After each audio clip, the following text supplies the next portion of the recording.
ವೇದಿಕೆಗೆ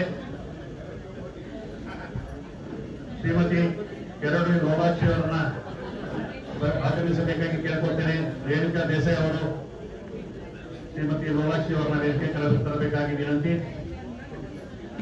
HSK ಅವರನ್ನ ಅತ್ಯಂತ ನಿಕಟವಾಗಿ ಬಲ್ಲವರು, HSK ಅವರ ಸಾಹಿತ್ಯದ ಆಳವಾದ ಅಧ್ಯಯನವನ್ನು ಮಾಡಿರುವವರು, ಇಂದಿನ ನಮ್ಮ 2ನೇ ಅಧಿವೇಶನವನ್ನು ನಡೆಸಿಕೊಟ್ಟಿದ್ದಾರೆ.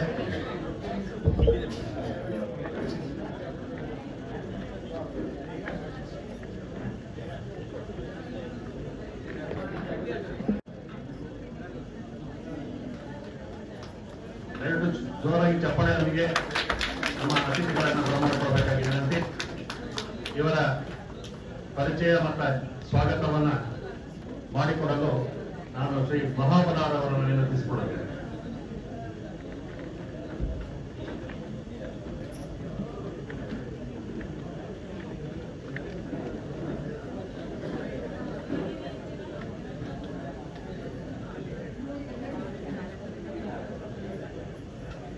ಆತ್ಮೀಯ ಸಾಹಿತ್ಯ ಸೆಕ್ಟರಿಗೆಲ್ಲ ಸ್ವಾಗತ.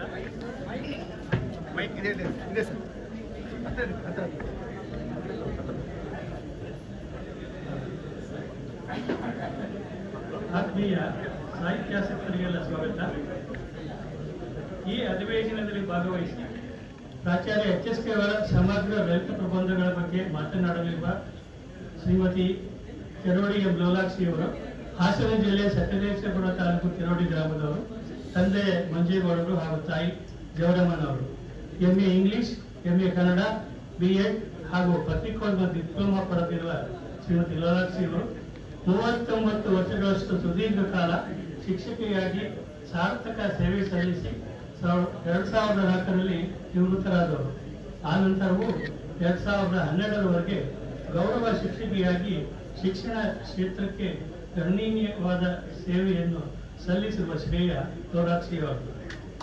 ಹಲವಾರು ಶೈಕ್ಷಣಿಕ, ಸಾಹಿತ್ಯಿಕ, ಸಾಂಸ್ಕೃತಿಕ ಹಾಗೂ ಸಾಮಾಜಿಕ ಸಂಘಟನೆಗಳಲ್ಲಿ ಪದಾಧಿಕಾರಿಯಾಗಲು ಲೋಲಾಕ್ಷಿಯವರ ಸೇವೆ ಸಲ್ಲಿತ್ತು. ಅವುಗಳಲ್ಲಿ ಪ್ರಮುಖವಾದುದೆಂದರೆ ಕೇಂದ್ರ ಚುಟುಕ ಸಾಹಿತ್ಯ ಪರಿಷತ್ ಮೈಸೂರು, ನಾಗರಾವ ಸಾಹಿತ್ಯ ವೇದಿಕೆ, ಲೇಖಿಕಾ ಸಾಹಿತ್ಯ ವೇದಿಕೆ, ಸಾಹಿತ್ಯ ಸಖಿ ತ್ರೈಮಾಸಿಕ ಪತ್ರಿಕಾ ಬಳಗ, ಅಖಿಲ ಭಾರತ ಸಾಹಿತ್ಯ ಪರಿಷತ್ ಮೈಸೂರು, ಸಾಹಿತ್ಯ ದಾಸೋಹ ಬಳಗ ಮೈಸೂರು ಮತ್ತು ಇನ್ನೂ ಹಲವಾರು ಮನ್ನಣೆ ಮತ್ತು ಗೌರವಗಳು. ಶ್ರೀಮತಿ ಲೋಲಾಕ್ಷಿಯವರು ಹಲವಾರು ಸಂಘ ಸಂಸ್ಥೆಗಳ ಮನ್ನಣೆ ಗೌರವಗಳಿಗೂ ಪಾತ್ರರಾಗಿದ್ದಾರೆ. ಚುಟುಕ ಮುಕುಟ, ಕಾಯಕ ದೀಪ, ಕರ್ನಾಟಕ ಕಣ್ಮಣಿ, ಅಪ್ರತಿಮ ನುಡಿ ಸೇವಕಿ ಮುಂತಾದ ಪ್ರಶಸ್ತಿಗಳು, ರಾಜೀವ್ ಗಾಂಧಿ ರಾಷ್ಟ್ರೀಯ ಸದ್ಭಾವನಾ ಪ್ರಶಸ್ತಿ ಅವುಗಳಲ್ಲಿ ಮುಖ್ಯವಾದದ್ದು.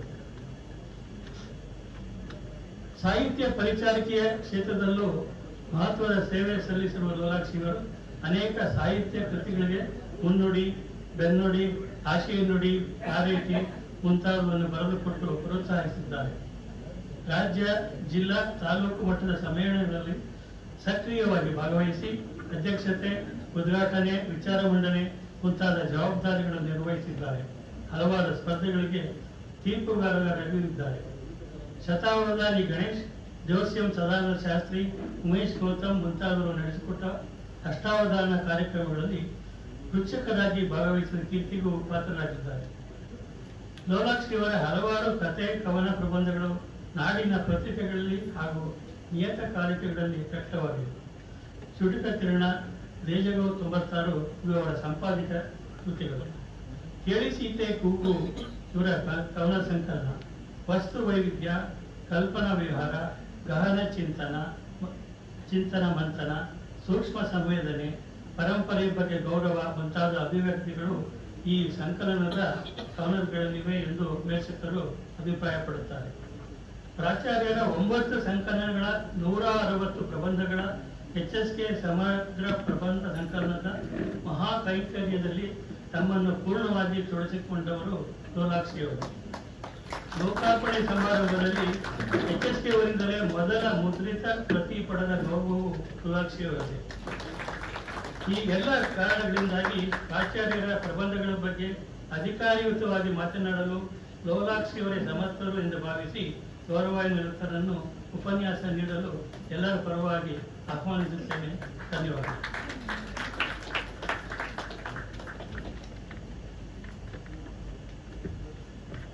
ಈಗ ಶ್ರೀಮತಿ ಲೋಲಾಕ್ಷಿ ಅವರಿಂದ ಸುಮಾರು 45 ನಿಮಿಷಗಳ ಕಾಲ ಉಪನ್ಯಾಸ ಇರುತ್ತೆ. ಅದರ ನಂತರ ಪ್ರಶ್ನೋತ್ತರ ಇರುತ್ತೆ. ನಂತರ ಯಾರಾದರೂ ಇಚ್ಛೆಯವರು ಪ್ರಶ್ನೋತ್ತರಗಳನ್ನು ಭಾಗವಹಿಸಿ.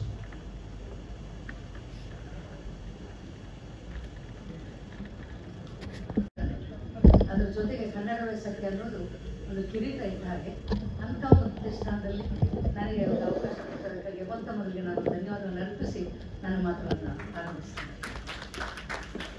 HSK ಅವರ ಅಭಿಮಾನಿಗಳು ನೀವು ಅವ್ರ ಬಗ್ಗೆ ತುಂಬ ತಿಳ್ಕೊಂಡಿದ್ದೀರಿ ಅಂತ ಗೊತ್ತಿದೆ ನನಗೆ ಕೊಟ್ಟ ವಿಚಾರ ಅವರ ಸಮಗ್ರ ಪ್ರಬಂಧಗಳ ಕುರಿತು 45 ನಿಮಿಷಗಳ ಉಪನ್ಯಾಸ, 157 ಪ್ರಬಂಧಗಳ ಕುರಿತು 45 ನಿಮಿಷಗಳಲ್ಲಿ ಏನನ್ನು ಹೇಳಬಹುದು ಏನನ್ನು ಬಿಡಬಹುದು ಅಂತ ತೂಕ ಹಾಕೋದು ಸ್ವಲ್ಪ ಕಷ್ಟ.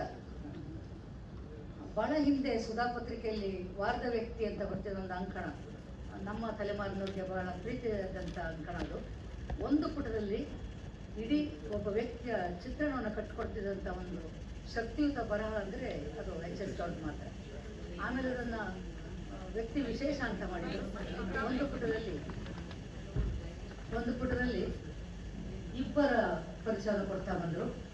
ನಾವೆಲ್ಲ ಆಗ ವಿದ್ಯಾರ್ಥಿ ದೆಸೆಯಲ್ಲಿ ಸುಧಾ ಪತ್ರಿಕೆಯನ್ನು ಕೊಂಡುಕೊಂಡ್ಕೊಂಡೆ ರದ್ದಿಗೆ ಹಾಕುವ ಮೊದಲು ಅದನ್ನು ಕತ್ತರಿಸಿಟ್ಕೊಂಡು ಪಿನ್ ಹಾಕಿ ಅಥವಾ ದಾರದಲ್ಲಿ ಹೊಲಿದು ಪುಸ್ತಕ ಮಾಡಿಟ್ಕೊಳ್ತಿದ್ವಿ. ಯಾಕಂದ್ರೆ ವಿದ್ಯಾರ್ಥಿ ದೆಸೆಯಲ್ಲಿ ಯಾವುದಾದ್ರೂ ಭಾಷಣ ಮಾಡಬೇಕು ಅಂದರೆ ನಮ್ಗೆ ಅದೊಂದು ಕೈಪಿಡಿ ಆಗ್ತಿತ್ತು. ಅಂಥ ಅಂಕಣಕಾರರು HSK ಅವರು. ಆಗ ಅವರ ಪರಿಚಯ ಇರಲಿಲ್ಲ. ನಾನು ರಿಟೈರ್ ಆದಮೇಲೆ ಮೈಸೂರಿಗೆ ಬಂದೆ. ಮೈಸೂರಿಗೆ ಅವರ ಪರಿಚಯ ಆಯಿತು. ಅವರ ಇಡೀ ಸಮಗ್ರ ಪ್ರಬಂಧಗಳ ಕರಡು ಪಟ್ಟಿ ಇರ್ತಿದ್ವು ಅಂತ ಒಂದು ಕೈಂಕರ್ಯವನ್ನು ನನಗೊಪ್ಪಿಸಿದ್ದು ಪ್ರೊಫೆಸರ್ ದೇಜಗ ಅವರು. ನಾವು 3 ಜನ ಇದ್ವಿ ಅದರ ಪ್ರೂಫ್ ರೀಡಿಂಗ್ಗೆ. ಒಬ್ಬರು ಕೆಂಪೇಗೌಡರು ಅಂತ ಪ್ರೊಫೆಸರ್, ಮತ್ತೊಬ್ಬರು ನಾಗಚಂದ್ರ. ಬಹಳಷ್ಟು ಪುಸ್ತಕದಲ್ಲಿ ಕರಡು ಪಟ್ಟಿ ಇದ್ದಿದ್ದರು. ಆದರೆ ದೇಜಗೌಡರು ಹೇಳಿದರು, HSK ಅವರು ನಿಮಗೆ ಗುರು ಸಮಾನರು, ಪ್ರಾಚಾರ್ಯರು, ನೀನೇ ಮಾಡಿಕೊಟ್ಟರೆ ನನಗೆ ಸಂತೋಷ ಆಗ್ತಿತ್ತು ಅಂತ. ಅದು ಸ್ವಲ್ಪ ಹೆದರಿಕೆ ಆದರೂ ಕೂಡ ಒಪ್ಕೊಂಡೆ. ನಾನು ತುಂಬ ಸಮಯ ಇತ್ತು, ಹಾಗಾಗಿ ಒಪ್ಕೊಂಡೆ. ಆಮೇಲೆ ಅವರ ಆರೋಗ್ಯ ಕ್ಷೀಣಿಸ್ತಾ ಬಂದಾಗ ಬಹಳ ಬೇಗ ಪುಸ್ತಕ ಮಾಡಬೇಕು ಅಂತ ಹೇಳಿದಾಗ ನಾನು ಹೊಗಳಿಕೆ ಹೇಳ್ಕೊಳ್ತಾ ಇಲ್ಲ. ಬಹಳಷ್ಟು ದಿನ ರಾತ್ರಿ 10 ಗಂಟೆಯಿಂದ ಬೆಳಗಿನ ಜಾವ 3 ಗಂಟೆವರೆಗೆ ನಾನು ಆ ಕರಡು ಪಟ್ಟಿಯನ್ನು ಕೊಟ್ಟಿದ್ದು ಅವ್ರ ನನ್ನ ಗೌರವಕ್ಕಾಗಿ ಅನ್ನೋದಕ್ಕಿಂತಲೂ ಅವರು ಇಲ್ಲ ಅನ್ನೋ ಮೊದಲು ಆ ಪುಸ್ತಕವನ್ನು ಬರಬೇಕು ಅನ್ನೋ ಒಂದು ಆಸೆಗೋಸ್ಕರ. ಬಹಳ ವಿಷಾದ ಅಂದರೆ ಕೃತಿ ಬಿಡುಗಡೆ ಆಗುವ ದಿವಸ ಒಂದು ಮಂಗಳವಾರ ಆಸ್ಪತ್ರೆಯಿಂದ ನಾವು ವೇದಿಕೆ ಕರ್ಕೊಂಡು ಬಂದ್ವಿ. ಪುಸ್ತಕ ಬಿಡುಗಡೆ ಮಾಡಿದ್ವಿ. ಅವತ್ತು ಅವ್ರ ಮನೆಗೆ ಹೋದರು. ಮಾರನೇ ದಿವಸ ಬುಧವಾರ ಮತ್ತೆ ಆಸ್ಪತ್ರೆಗೆ, ಗುರುವಾರ ಅವರು ನಿರ್ಗಮಿಸಿದರು. ಇದು ದುಃಖದ ವಿಚಾರದ ಒಂದು ಸಮಾಧಾನ ನಮಗೆ ಅವ್ರು ಇದ್ದಾಗಲೇ ಕೃತಿ ಬರೆಗೆ ಬಂತು ಅಂತ. ಈ ಕೃತಿಯ ಮುಖಪುಟಕ್ಕೆ 4 ಫೋಟೋಗಳನ್ನು ಆರಿಸ್ಕೊಂಡಿದ್ದು ನಾವು. 4ರಲ್ಲಿ ಅವರೇ ಆರಿಸಿಕೊಂಡ ಮುಖಪುಟ ಇತ್ತು. ಇದನ್ನೇ ಹಾಕೊಂಡು ನನ್ನ ಜೊತೆ ಪತ್ರಕರ್ತ ರಂಗಣ್ಣವರಿದ್ದಾರೆ, ಅವ್ರಿಗೂ ಚೆನ್ನಾಗಿ ಗೊತ್ತಿದೆ ವಿಚಾರ. ಇದು ಮೊದಲ ಪ್ರತಿ ಹೊರಟು ಬಂದಾಗ ಮನೆಯಲ್ಲಿ ಆಸ್ಪತ್ರೆಗೆ ದಾಖಲಾಗಬೇಕಾಗಿತ್ತು. ಅದರ ಮೊದಲು ಈ ಪುಸ್ತಕವನ್ನು 2 ಕೈಗಳನ್ನ ಮುಟ್ಟಿ, ಇನ್ನು ನಾನು ಹೋದರೂ ಪರವಾಗಿಲ್ಲ, ನಾನು ಉಳಿದಿದ್ದೇನೆ ಅಂತ. ಅದು ಸಂಕಟದ ವಿಷಯ. ಆ ಪುಸ್ತಕ ಬಿಡುಗಡೆ ಆದಾಗ ನಾನು ಏನು ಕೊಡಲಿ, ನೀವು ಮಾಡಬೇಕಾಗಿದೆ ಕೆಲಸಕ್ಕೆ, ಏನು ಕೊಟ್ಟರು ಸಾಲದು ಬಂದರು, ನಿಮ್ಮ ಆಶೀರ್ವಾದ ಇರಲಿ ಎಂದೆ. ಮೊದಲ ಪುಟಕ್ಕೆ ಶುಭವಾಗಲಿ ಅಂತ ಬರೆದು ಆಶೀರ್ವದಿಸಿದ್ರು. ಅದು ಅವರ ಕೊನೆಯ ಹಸ್ತಾಕ್ಷರ. ಅದನ್ನು ಪಡೆದದ್ದು ನಾನು ಅನ್ನೋ ಹೆಮ್ಮೆ ನನಗಿದೆ. ಆ ಕೃತಿಯನ್ನು ನಾನು ಎಲ್ಲೂ ಬರೆದು ತರಲ್ಲ. ಯಾಕಂದರೆ ಈಗ ತೆಗೆದುಕೊಳ್ತಾರೆ, ಪುಸ್ತಕ ತಿರುವಾಗ್ತಾರೆ. ಅದಕ್ಕೆ ಇನ್ನೊಂದು ಪ್ರತಿಯನ್ನು ಕೊಂಡುಕೊಂಡಿದ್ದೇನೆ. ಇದು ನಮ್ಮ ಜೊತೆಯಲ್ಲಿ ಎಲ್ಲಾದರೂ ಬರಬಹುದು. ಅದು ಮಾತ್ರ ಜೋಪಾನವಾಗಿ ನಮ್ಮ ಮನೆಯಲ್ಲೇ. ಇಷ್ಟರಲ್ಲೇ ಯಾಕೆ ಹಂಚ್ಕೊಳ್ತೇನೆ ಅಂದರೆ, ನೋಡಿ, ಅಷ್ಟು ಅವರ ಒಬ್ಬ ವ್ಯಕ್ತಿ ಕುರಿತು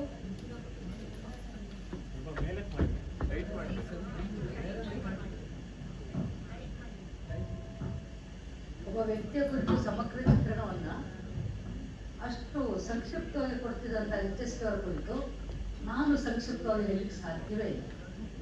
ಯಾಕಂದರೆ ಹೇಳಿದಷ್ಟು ಮುಗಿಯಲ್ಲ. ಮೊದಲಷ್ಟು ಅಗೆದಷ್ಟು ಬಗೆದಷ್ಟು ಮತ್ತಷ್ಟು ಇರೋ ವಿಚಾರ HSK ಅವರು. ನಾವು ಮೈಸೂರಲ್ಲಿ ಯಾವುದೇ ಸಾಹಿತ್ಯಪರ ಕಾರ್ಯಕ್ರಮದಲ್ಲಿ ಶಾಲೆಗಳಲ್ಲಾದರೂ ರಸಪ್ರಶ್ನೆ ಕಾರ್ಯಕ್ರಮ ಮಾಡಿದ್ರೆ ಒಂದು ಪ್ರಶ್ನೆ ಇರ್ತಿತ್ತು, ಚಲಿಸುವ ವಿಶ್ವಕೋಶ ಯಾರು ಅಂತ. ಹಾಗಾಗಿ ಮೈಸೂರಿನ ಶಾಲಾ ಮಕ್ಕಳಿಗೂ ಕೂಡ ಚಲಿಸುವ ವಿಶ್ವಕೋಶ HSK ಅವರು ಪರಿಚಯವನ್ನು ಮಾಡಿಕೊಟ್ಟಿದ್ದು ನಾವು. ಇಲ್ಲಿ ಎಲ್ಲ ನಿಮ್ಮ ಚಪ್ಪಾಳೆಗಳಿಗೆ HSK ಅವರು. ಈ ಪ್ರಬಂಧಗಳನ್ನು ಕುರಿತು ಮಾಡುವಾಗ ನಾನು ಹೇಳಿದ ತುಂಬ ಅವಸರದಲ್ಲಿ ಮಾಡಿದ ಪುಸ್ತಕ ಇದು. ಹಾಗಾಗಿ ಪರಿವಿಡಿಯನ್ನು ನಾನು ಕೊಡಲಿಲ್ಲ. ಅಲ್ಲೆಲ್ಲೋ ಕ್ರಮ ಸಂಖ್ಯೆ ಒಂದು ಸ್ವಲ್ಪ ಏರುಪೇರಾಗಿದೆ. 160 ಪ್ರಬಂಧಗಳಿವೆ ಅಂತಿದೆ, 157 ಪ್ರಬಂಧಗಳಿವೆ. ಒಂದು 3 ಕ್ರಮ ಸಂಖ್ಯೆಗಳು ಬಿಟ್ಟು ಹೋಗಿವೆ, ಪ್ರಬಂಧಗಳು ಬಿಟ್ಟು ಹೋಗಿವೆ. ಒಟ್ಟು 9 ಪ್ರಬಂಧ ಸಂಕಲನಗಳು ಇಲ್ಲಿವೆ. 9 ಪ್ರಬಂಧಗಳ ಸಂಕಲನಗಳಲ್ಲಿ ನಾವು ಅವು ಪ್ರಕಟವಾದ ಇಸ್ವಿ ಬಗ್ಗೆನೇ ಮಾಡ್ಕೊಂಡು ಬಂದ್ವಿ. 80ನೇ ಇಸ್ವಿ ಒಂದು ಕೃತಿ ನಮಗೆ ಬೇಗ ಸಿಕ್ಕಲಿಲ್ಲ. ಹಾಗಾಗಿ 1980ರಲ್ಲಿ ಪ್ರಕಟವಾದ ಒಂದು ಪ್ರಬಂಧ ಸಂಕಲನ ಕೊನೆಯ ಪ್ರಬಂಧ ಸಂಕಲನ ಇದರಲ್ಲಿ ಹೆಚ್ಚಾಗಿದೆ. ಯಾರಾದರೂ ಮರುಮುದ್ರಣ ಮಾಡಬೇಕಾದ್ರೆ ಅವೆಲ್ಲವನ್ನ ಸರಿಪಡಿಸ್ಕೊಳ್ಬೋದು ಅಂತ ಅಂದ್ಕೊಂಡಿದ್ದೇನೆ. ಈಗ ಪ್ರಬಂಧದ ಕುರಿತು ಹೇಳೋದಾದ್ರೆ ಎಲ್ಲಿಂದ ಪ್ರಾರಂಭಿಸಲಿ ಅಂತ ಯೋಚನೆ ಮಾಡ್ತೀನಿ. HSK ಅವರ ಪ್ರಬಂಧಗಳಲ್ಲಿ ಇಸುವಿ ಪ್ರಕಾರ ಹೇಳೋದಾದ್ರೆ 1958ರಲ್ಲಿ ಕಳ್ಳ ಹೊಕ್ಕ ಮನೆ, ಅದು 15 ಪ್ರಬಂಧಗಳ ಸಂಕಲನ. 62ರಲ್ಲಿ ಜೇಡನ ಬಲೆ 17 ಪ್ರಬಂಧಗಳ ಸಂಕಲನ. 79ರಲ್ಲಿ ಸುರಮನ್ನೆ 12 ಪ್ರಬಂಧಗಳು. 80ರಲ್ಲಿ ಚಂದ್ರಕಾಂತಿ 12, ಅದು ಕೊನೆಯಲ್ಲಿ ಹೆಚ್ಚಾಗಿದೆ, 9ನೇ ಪ್ರಬಂಧ ಆಗಿದೆ. 89ರಲ್ಲಿ ಮೇಘಲಹರಿ 12 ಪ್ರಬಂಧಗಳು. 96ರಲ್ಲಿ ಮಿಂಚಿನ ಹುಡುಗಿ 12 ಪ್ರಬಂಧ. 2001ರಲ್ಲಿ ಜೀವರಸ ಮೀಮಾಂಸೆ, ಅದು 12 ಪ್ರಬಂಧಗಳು. 2003ರಲ್ಲಿ ಮೋಡದ ಬಾಯಿ 14 ಪ್ರಬಂಧಗಳು. 2007 ಚೆಂಡು ಹೂಗೊಂಡೆ 15 ಪ್ರಬಂಧಗಳು. ಇಲ್ಲೊಂದು ಮಾತು ಹೇಳಬೇಕು, ಚೆಂಡು ಹೂಗೊಂಡೆ ಬಿಡುಗಡೆ ಆದಾಗ ವೇದಿಕೆ ಮೇಲಿದ್ದ HSK ಅವರಿಗೆ ಸಭೆಯಲ್ಲಿದ್ದ ಒಬ್ಬರು ಚೆಂಡು ಹೂವಿನ ಬೊಕ್ಕೆ ತಂದು ಕೊಟ್ಟಿದ್ರು. ಅದೊಂದು ಬಹಳ ವಿಶೇಷವಾಗಿ ನೆನಪುಳಿಯುವಂಥ ವಿಚಾರಗೊಂಡಿತ್ತು. ಇನ್ನು ಒಂದು ಪ್ರಬಂಧ ಸಂಕಲನದಲ್ಲಿ 46 ಪ್ರಬಂಧಗಳಿವೆ. 46 ಪ್ರಬಂಧಗಳು. ಅದು ವಿಶೇಷ ಅಂದರೆ 2 ಪುಟದಿಂದ 4 ಪುಟದ ಒಳಗಿವೆ ಅಷ್ಟು ಪ್ರಬಂಧಗಳು. ಅದರಲ್ಲಿ ಒಂದು ಬೇಸಿಗೆಯ ಮಕ್ಕಳು ಅನ್ನೋ ಒಂದು ಪ್ರಬಂಧ ಮಾತ್ರ 17 ಪುಟದಿದೆ. ಹಾಗಾಗಿ 2 ಪುಟಗಳಿಂದ 17 ಪುಟಗಳವರೆಗೆ ಹಬ್ಬಿರುವಂಥ ಒಂದು ಹೆಬ್ಬೊತ್ತಿಗೆ ಈ ಸಮಗ್ರ ಪ್ರಬಂಧಗಳು. ಹಿರಿಯ ಹೊತ್ತಿಗೆ ಅದರ ಹೆಬ್ಬೊತ್ತಿಗೆ ಅಂತ ನಾನು ದೇಶಗವಂತದ ಹೆಬ್ಬೊತ್ತಿಗೆ ಅಂತ ಕರೆದ್ಬಿಡೋಣ ಅಂತ, ಹಾಗಾಗಿ ಅದನ್ನು ಹೆಬ್ಬೊತ್ತಿಗೆ ಅಂತ ಪರಿಚಯ ಮಾಡಲಿಕ್ಕೆ ಇಷ್ಟಪಡ್ತೀವಿ. ಅದರಲ್ಲಿ 2 ಪುಟದಿಂದ 17 ಪುಟಗಳವರೆಗೆ ಪ್ರಬಂಧಗಳು ಹಬ್ಬುಗೆ ಇದೆ. ಆ ವಿಚಾರವನ್ನು ನಾವು ನೆನಪಲ್ಲಿಟ್ಕೊಂಡ್ರೆ, ನಾನು ಎಲ್ಲ ಪ್ರಬಂಧಗಳು ಓದಿದ್ದೇನೆ. ಯಾವುದ್ರ ಬಗ್ಗೆ ಹೇಳಬೇಕು ಅಂತಂದ್ರೆ, ನಾನು ಮೊದಲು ವಸ್ತು ಪ್ರಕಾರ ವಿಭಾಗ ಮಾಡ್ತಾ ಹೋದೆ. ವ್ಯಕ್ತಿಗಳ ಬಗ್ಗೆ ಏನಿದೆ, ಬದುಕಿನ ಬಗ್ಗೆ ಏನಿದೆ, ಚಿಂತನೆಯ ಬಗ್ಗೆ ಏನಿದೆ, ನಮ್ಮ ಮೌಲ್ಯಗಳು, ವ್ಯಾಲ್ಯೂಸ್ ಆಫ್ ಲೈಫ್, ಆ ಥರ ಪಟ್ಟಿ ಮಾಡ್ತಾ ಹೋದೆ. ಅದು ಎಲ್ಲಿಯೂ ಇದನ್ನುತ್ತಮ್ಮಂತ ಪ್ರಕಾರದ ವಿಂಗಡಿಸಲಿಕ್ಕೆ ಸಾಧ್ಯ ಆಗೋದಿಲ್ಲ. ಅಲ್ಲೆಲ್ಲ ವ್ಯಕ್ತಿಯ ಬಗ್ಗೆ ಹೇಳುವಾಗ ಬದುಕಿನ ಬಗ್ಗೆ ಇದೆ, ಇನ್ನೊಂದು ಬದುಕಿನ ಬಗ್ಗೆ ಹೇಳುವಾಗ ಸಾಮಾಜಿಕ ಸಮಸ್ಯೆಗಳ ಪರಿಹಾರ ಇದೆ, ಅಲ್ಲೊಂದು ಹಾಸ್ಯ ಇದೆ. HSK ಅವರು ಸಂಸ್ಕೃತ, ಕನ್ನಡ, ಇಂಗ್ಲಿಷನ್ನ ಚೂಲಾಮೂಲವಾಗಿ ಅಂತ ದೇಶಗಳ ಪದ ಅಧ್ಯಯನ ಮಾಡಿದವರಾದ್ರಿಂದ ಎಲ್ಲ ಉದಾಹರಣೆಗಳು ಅಲ್ಲಿ ಸೇರ್ಪಡ್ತಾರೆ. ಸಂಸ್ಕೃತದ ವಿದ್ವಾಂಸರನ್ನ ಕೋಟ್ ಮಾಡಿದ್ದಾರೆ, ಕೃತಿಗಳನ್ನು ಹೇಳಿಸಿದ್ದಾರೆ. ಹಾಗೆ ಇಂಗ್ಲಿಷ್ನ ಲೇಖಕರು, ನಾಟಕಕಾರರು, ಚಲನಚಿತ್ರಕಾರ, ಅವರೆಲ್ಲ ಹೆಸರು ಬರ್ತಾರೆ.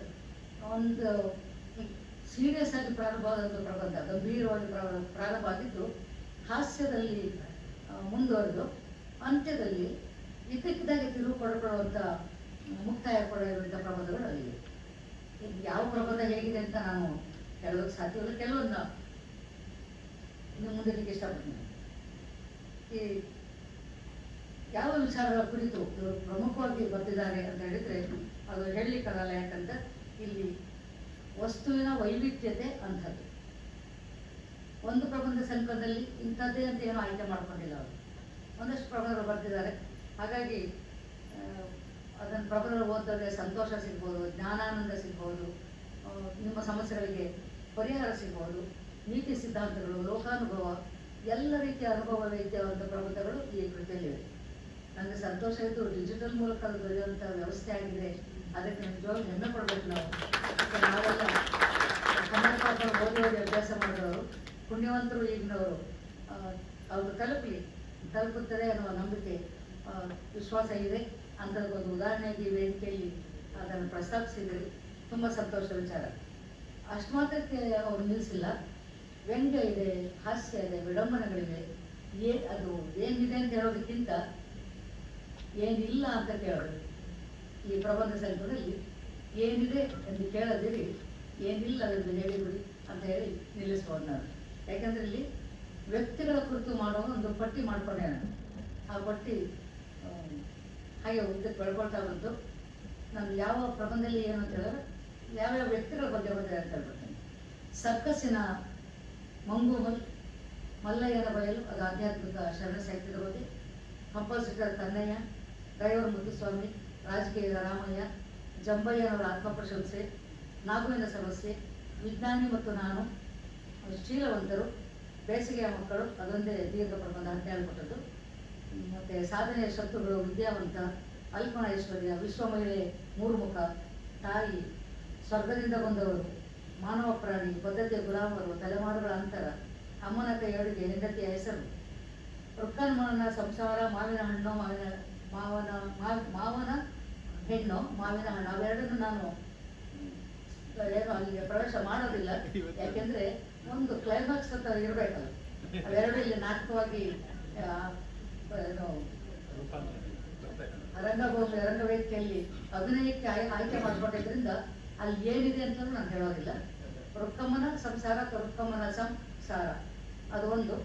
ಮತ್ತೊಂದು ಮಾವಿನ ಹಣ್ಣು, ಮಾವಿನ ಹಣ್ಣು, ಅವೆರಡನ್ನ ಮಧ್ಯಾಹ್ನ ಊಟದ ನಂತರ ನೋಡಿ ಆನಂದಿಸಿದೆ ಅಂತೇಳಿ ಅವೆರಡನ್ನು ಹಾಗೆ ಬಿಟ್ಕೊಡ್ತೀನಿ.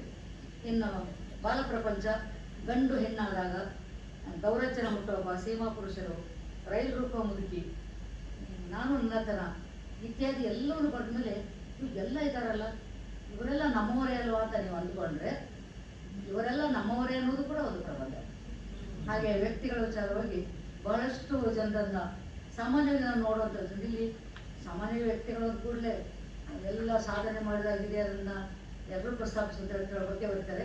ಇವರು ನಮ್ಮೊಳಗೆ, ನಮ್ಮ ನಡುವೆ ಇರುವ ನಮ್ಮವರನ್ನೇ ಕುರಿತು ಬರೆದದ್ದು ಹೆಚ್ಚು ಆಪ್ತ ಅನ್ಸುತ್ತೆ ಓದುವಾಗ. ಇನ್ನು ವಸ್ತು ವೈವಿಧ್ಯ ಏನಿದೆ, ಬದುಕಿನ ಮೌಲ್ಯಗಳಿವೆ, ಅದಕ್ಕೆ ಒಂದಷ್ಟು ಉದಾಹರಣೆ ಕೊಡ್ಬೋದಾದ್ರೆ ಮನಸ್ಸಿನಲ್ಲಿ ಮಾರ್ಗ, ಮೈಗಳ್ಳತನ, ನಗು, ನಾಯಿ ಬಾಲ, ಜ್ಞಾನ ಸಂಜೀವನಿ, ಮನಗೆತ್ತು ಮಾರುಗೆಲ್ಲು, 10 ಕಟ್ಟಳೆಗಳು, 10 ಕಮಾಂಡ್ಮೆಂಟ್ಸ್ ಅದರ ಅರ್ಥದಲ್ಲಿ. ಕಾಲಹರಣ, ಇದೊಂದು ವಿಶೇಷ ಏನಪ್ಪ ಅಂದ್ರೆ ಕಾಲಹರಣ ಆ ಶೀರ್ಷಿಕೆಯಲ್ಲಿ ರಾಗೆ ಕಂಸ ಹಾಕಿದ್ದಾರೆ, ಬ್ರಾಕೆಟ್ಸ್ ಹಾಕಿದ್ದಾರೆ. ಕಾಲಹರಣ, ಕಾಲಹಣ ಅಂತ ಓದ್ಕೊಳ್ಬೋದು ಅಂತ. ಬಣಗಾಟ, ಬೇವಿನ ಸಸಿ, ಮಾವಿನ ಫಲ, 100 ಮಾತು ಹೇಳು, 1 ಮಾತು ಕೇಳು, ಇಂಥವೆಲ್ಲ ಒಂದು ಬದುಕಿನ ಮೌಲ್ಯಗಳ ಬಗ್ಗೆ ಇರುವಂತಹ ಪ್ರಬಂಧಗಳು. ಯಾರು ಮುಟ್ಟದ ಸೊಪ್ಪಿಲ್ಲ ಅನ್ನೋದೊಂದು ಸವಕಲು ನಾಣ್ಯ ಆದರೂ ಕೂಡ ನಾನು ಆ ಮಾತನ್ನು ಹೇಳಲೇಬೇಕಾಗುತ್ತೆ ಇಲ್ಲಿ. ಯಾಕಂದ್ರೆ HSK ಅವರು ಬರೆಯದೇ ವಿಷಯವಿಲ್ಲ ಇಲ್ಲಿ. ಅದು ಎಷ್ಟೇ ಸವಕಲು ನಾಣ್ಯ ಆದರೂ ಇವರಿಗೆ ಆ ಮಾತನ್ನು ನಾವು ಆಪಾದಿಸಬಹುದು. ಯಾವ ವಿಷಯವೂ ಇಲ್ಲಿ ಕೈ ಬಿಡ್ತಿಲ್ಲ. ಇಲ್ಲಿ ಪ್ರಬಂಧಗಳ ಬಗ್ಗೆ ಮುಂದುವರಿಸುವ ಮೊದಲು ಪತಂಗಿ ಮುರಳಿ ಅವರಿದ್ದಾರೆ. ತುಳುಕು ಸಾಹಿತ್ಯದಿಂದ ಅವರು ಹೆಚ್ಚು ಪರಿಚಯ ನನಗೆ. ನಿಮ್ಮ ಮಧ್ಯಾಹ್ನದ ಕವಿ ಅಂದ್ರೆ ಸಂಜೆ ಅಪರಾಹ್ನದ ಕವಿಗೋಷ್ಠಿ ಇದೆ. ಒಂದು ಮಾತು ಹೇಳಲಿಕ್ಕೆ ಇಷ್ಟಪಡ್ತೇನೆ. ಇಷ್ಟೆಲ್ಲ ಸಾಧಕ ಬಾಧಕಗಳನ್ನ ಅನುಭವಿಸಿಯೂ ಕೂಡ ದೊಡ್ಡ ದೊಡ್ಡ ಸಾಹಿತ್ಯವನ್ನ ನಮ್ಗೆ ಕೊಟ್ಟ HSK ಅವರು ಚುಟುಕು ಸಾಹಿತ್ಯಕ್ಕೆ ಕೊಟ್ಟ ಕೊಡುಗೆಯನ್ನು ಕಡಿಮೆ ಇಲ್ಲ. ಚುಟುಕು ಚೈತ್ರ, ಚುಟುಕು ವೈಶಾಖ, ಚುಟುಕು ವಸಂತ 3 ಕೃತಿಗಳಲ್ಲಿ ತೇಜಗೌ ಅವರ, CPK ಅವರ, ಪ್ರಧಾನ್ ಗುರುದತ್ ಅವರ ಲೇಖನವನ್ನು ನಾವು ಹಾಕೊಂಡಿದ್ದೀವಿ. ಅದರಲ್ಲಿ ಕೆಲವು ನಾವು ಪುನರಾವರ್ತನೆ ಮಾಡಿದ್ದೀವಿ. ಆದರೆ 3 ಕೃತಿಗಳಲ್ಲಿ HSK ಅವರ 3 ಲೇಖನಗಳಿವೆ. 3 ಕೂಡ ಭಿನ್ನ. ನಾನು ಬರೆದು ಕೊಡ್ತೇನೆ ಅಂತ ಹೇಳಿ 3 ಭಿನ್ನವಾಗಿ ಬರೆದು ಕೊಡ್ತಾರೆ HSK ಅವರು. ನಿಮ್ಮ ನೆನಪಿರಲಿ, ಅವ್ರು ಹೇಳ್ತಾರೆ ಚುಟುಕುಗಳು ಸಿಹಿ ಅಂಗಿ ಧರಿಸಿದ ಕಹಿ ಗುಳಿಗೆಗಳು ಅಂತ. ಒಂದು ಸಾಲು ಸಾಕು ಚುಟುಕು ಅಂದ್ರೆ ಏನು ಅಂತ ಹೇಳಲಿಕ್ಕೆ. ನೋಡೋಣ ಮಧ್ಯಾಹ್ನ ಎಂಥದ್ದು ಚುಟುಕುಗಳು ಬರ್ತವೆ, ಕಚಗಳು ಇರ್ತಾವೋ, ಉಟುಕು ಇರ್ತಾವೋ, ಕುಟುಕುತ್ತವೋ ಕಾದ ನೋಡೋಣ. ಇನ್ನು ನಾನು ಹೇಳ್ತೇನೆ ವಸ್ತು ವೈವಿಧ್ಯಮಯ ಆಡುಮುಟ್ಟದ ಶುಕ್ಲಾನ್ವಾಡಿ ಅಂತ. ಬದುಕಿನ ಬಗ್ಗೆ ಪ್ರಕೃತಿ, ವಿಜ್ಞಾನ, ವಿದ್ಯಮಾನ, ತಂತ್ರಜ್ಞಾನ, ಸಮಸ್ಯೆಗಳು ಮತ್ತು ಪರಿಹಾರ, ಚಿಂತನೆ, ಹಾಗೆ ಎಲ್ಲ ವಿಷಯಗಳನ್ನು ಅವರು ತೆಗೆದುಕೊಂಡಿದ್ದಾರೆ. ಇನ್ನು ಪ್ರಬಂಧದಲ್ಲಿ ನಾವು ಯಾವುದೇ ಕೃತಿಗಳ ಬಗ್ಗೆ ಮಾತಾಡುವಾಗ ನಿರೂಪಣಾ ಶೈಲಿ ಹೇಗಿದೆ ಅಂತ ಹೇಳಿದ್ರು. HSK ಅವರ ನಿರೂಪಣಾ ಶೈಲಿಯ ಬಗ್ಗೆ ಮಾತಾಡುವಷ್ಟು ನಾನು ದೊಡ್ಡವಳಲ್ಲ. ಆದರೆ ಅವ್ರ ನಿರೂಪಣಾ ಶೈಲಿ ಹೇಗಿದೆ ಅಂದರೆ HSK ಅವರು ಈಗ ಬರ್ತಿದ್ದಾರೆ ಅಂತ ಅನ್ಸಲ್ಲ. ನಮಗೆ ನಮ್ಮ ಎದುರು ಕೂತ್ಕೊಂಡಿದ್ದಾರೆ, ಕೇಳ್ತಾ ಇದ್ದಾರೆ ಅನ್ಸುತ್ತೆ. ಯಾಕಂದ್ರೆ ಕೆಲವು ಪ್ರಬಂಧಗಳ ಅಂತ್ಯದಲ್ಲಿ ಬೊಕ್ಕತಲೆ ಅಂತ ಒಂದು ಪ್ರಬಂಧ ಇದೆ. ಅದ್ರಲ್ಲಿ ಬೊಕ್ಕತಲೆಗೆ ಔಷಧಿ ಗೊತ್ತಾದರೆ ನನಗೂ ಒಮ್ಮೆ ತಿಳಿಸಿ ಅಂತಾರೆ.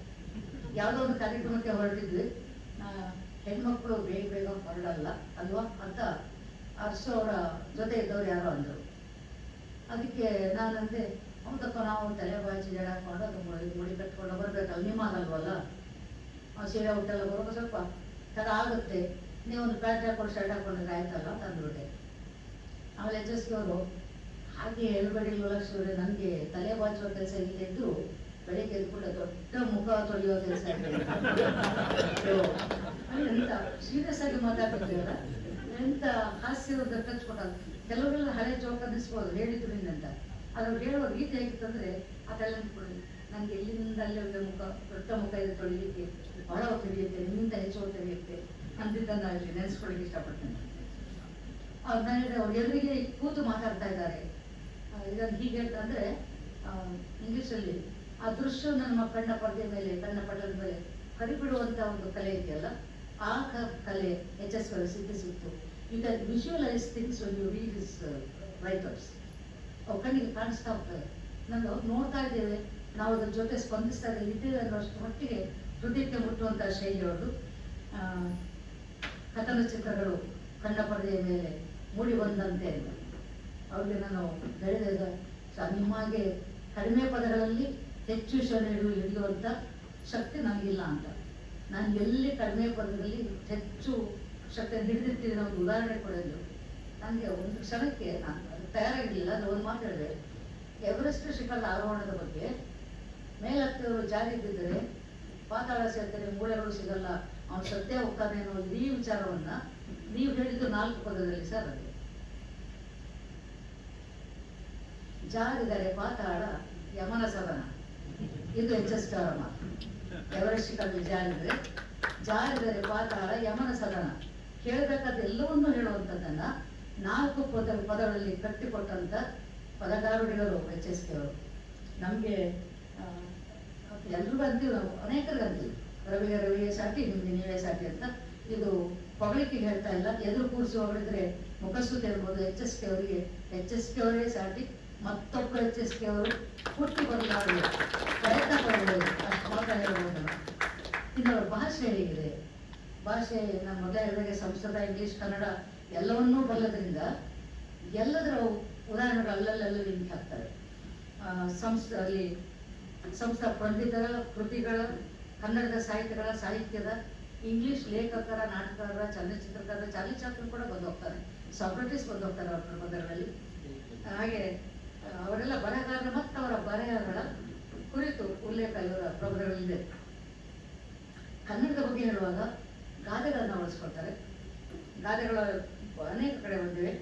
ನನಗೆ ತುಂಬ ಇಷ್ಟ ಆಗಿತ್ತಂದ್ರೆ, ಒಂದು ಕಾಲದಲ್ಲಿ P. ಕಾಳಿಂಗರಾವ್ ಅವರ ಜೊತೆಯಲ್ಲಿ ಹಾಡ್ತಾ ಇದ್ದವರು ಒಂದು ಗೀತನ್ನು ಹಾಡ್ತಿದ್ರು. ಬೇಕಾತು ನಿಮಗೆ ನಾಕೆಮ್ನ ಕರೆದ ನೊರೆಗಾಲು, ನಾಕೆಮ್ನ ಕರೆದ ನೊರೆಗಾಲು ಸಕ್ಕರೆ, ನೀ ಕೇಳಿದಾಗ ಕೊಡುವೆ. ಅಲ್ಲಿ ಮುಂದಕ್ಕೆ ಕತ್ತರೆ ಅಡಲುವ ಈ ಕೂಸು ನಗಲಿನಲ್ಲಿ ನಕ್ಕರೆ ನಗಲಿ ನೆರೆಹೊರೆ, ಆ ಮಾತುಗಳನ್ನ ಒಂದು ಪ್ರಬಂಧದಲ್ಲಿ ಬಳಸ್ಕೊಂಡಿದ್ದಾರೆ. ಅಂದ್ರೆ ಇವರ ಅಧ್ಯಯನದ ಆಳ ಅಗಲಗಳ ಒಂದು ಪರಿಚಯ ನಮಗಾಗುತ್ತೆ. ಜನಪದ ಸಾಹಿತ್ಯದಲ್ಲೂ ಕೂಡ ಅವರು ಅತ್ಯಂತ ಮಾತಾಡುವುದು ಕೂಡ ಗಾದೆಗಳನ್ನು ಬಳಸ್ತಿದ್ರು, ಅಲ್ಲಲ್ಲಿ ಉಲ್ಲೇಖಗಳು ಮಾಡ್ತಿದ್ರು. ಇನ್ನು ನನಗೆ 45 ನಿಮಿಷ ಅಂತ ಹೇಳಿದ್ದೀರಿ, 40 ನಿಮಿಷ ಆಗುವಾಗ ಪದ್ಮಾನಂದ ಜೊತೆ ಮೇಲೆ ಇಟ್ಬಿಟ್ರೆ ಇನ್ನೊಂದು 5 ನಿಮಿಷ ಮುಗಿಸ್ಬೋದು ಅಂತ ಒಂದು ಸಲಹೆ ಆಗಿದೆ. ಪದ್ಮಾನಂದಗೆ ಯಾಕೆ ಹೇಳ್ತಾ ಇದ್ದೇನೆ ಅಂದ್ರೆ, ಇದು ಅಪ್ರಸ್ತುತ ಅಂದ್ಕೊಳ್ಬೇಡಿ, ನಮ್ಮ ಸಾಹಿತ್ಯ ದಾಸೋಹದ 103ನೇ ಕಾರ್ಯಕ್ರಮ ಇವತ್ತಿರಬೇಕಾಗಿತ್ತು. ನಾವು ಪ್ರತಿ ತಿಂಗಳ ಕೊನೆ ಭಾನುವಾರ ಮಾಡೋದು. ಈ ಕಾರ್ಯಕ್ರಮಕ್ಕೆ ಪದ್ಮಾ ಮತ್ತು ಆನಂದ್ ಮತ್ತು ನಾನು, ಜೊತೆಗೆ ನಮ್ಮ ಪತ್ರಕರ್ತ ರಂಗಣ್ಣ ಅವರು ಸಕ್ರಿಯ ಸದಸ್ಯ ನಮ್ಗೆ. ನಾವು ಈ ಕಾರ್ಯಕ್ರಮ ಬರಬೇಕು ಅಂತ ತೀರ್ಮಾನ ಮಾಡಿದ್ದರಿಂದ ನಮ್ಮ ದಾಸೋಹದ ಕಾರ್ಯಕ್ರಮವನ್ನು ನಾವು ನಿನ್ನೆಯೇ ಮಾಡಿಕೊಂಡು ಇವತ್ತು ಗುರು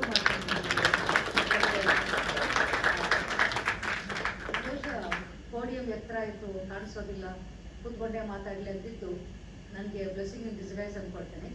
ಕಾಲು ಬಹಳ ಹೊತ್ತು ನಿಂತ್ಕೊಳ್ಳಿಕ್ಕೆ ಆಗ್ತಾ ಇಲ್ಲ, ಆದರೂ ಪೋಡಿಯಂ ಬಿಟ್ಕೊಂಡು ನಿಂತ್ಕೊಳ್ಬೋದು. ಎಚ್ ಅವರ ಕುರಿತು ಮಾತಾಡೋದ್ರಿಂದ ನಾನು ಅವಕಾಶವನ್ನು ತಪ್ಪಿಸ್ಕೊಳ್ಬಾರ್ದು. ನನಗಿದು ಸುಯೋಗ ಅಂತಲೇ ಬಂದೆ. ನಾನು ಕಳಿಸಿದವರಿಗೆ ಭ್ರಮನಿರಸರಾಗದೆ ಬೆಲೆ ಸಾಕು, ಯಾಕಾದ್ರೂ ಕಳಿಸಿದಂತ ಅನ್ಕೊಳ್ಬಾರ್ದು.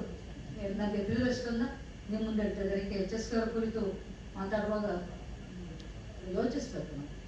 ಯಾಕಂದ್ರೆ ಅವರ ಇಂಗ್ಲಿಷ್ ಅಂಕಣದಲ್ಲಿ ನಾವು ನೋಡಿದ್ದೇವೆ. ಬ್ಯಾಂಕಿಂಗ್ ಸಮಸ್ಯೆಗಳು ಮತ್ತೆ ಆ ಸಮಸ್ಯೆಗಳಿಗೆ ಪರಿಹಾರಗಳನ್ನು ಕೂಡ ಸ್ಟಾರ್ ಆಫ್ ಮೈಸೂರಲ್ಲಿ ನಿರಂತರವಾಗಿ ಅಂಕಣ ಬರೀತಿದ್ದರು. ಅವರು ಪರಿಚಯ ಆಗುವ ಮೊದಲೇ ಅವರ ಬರೆಗಳನ್ನು ಪರಿಚಯ ಮಾಡ್ಕೊಂಡವ್ರು ನಾವೆಲ್ಲ.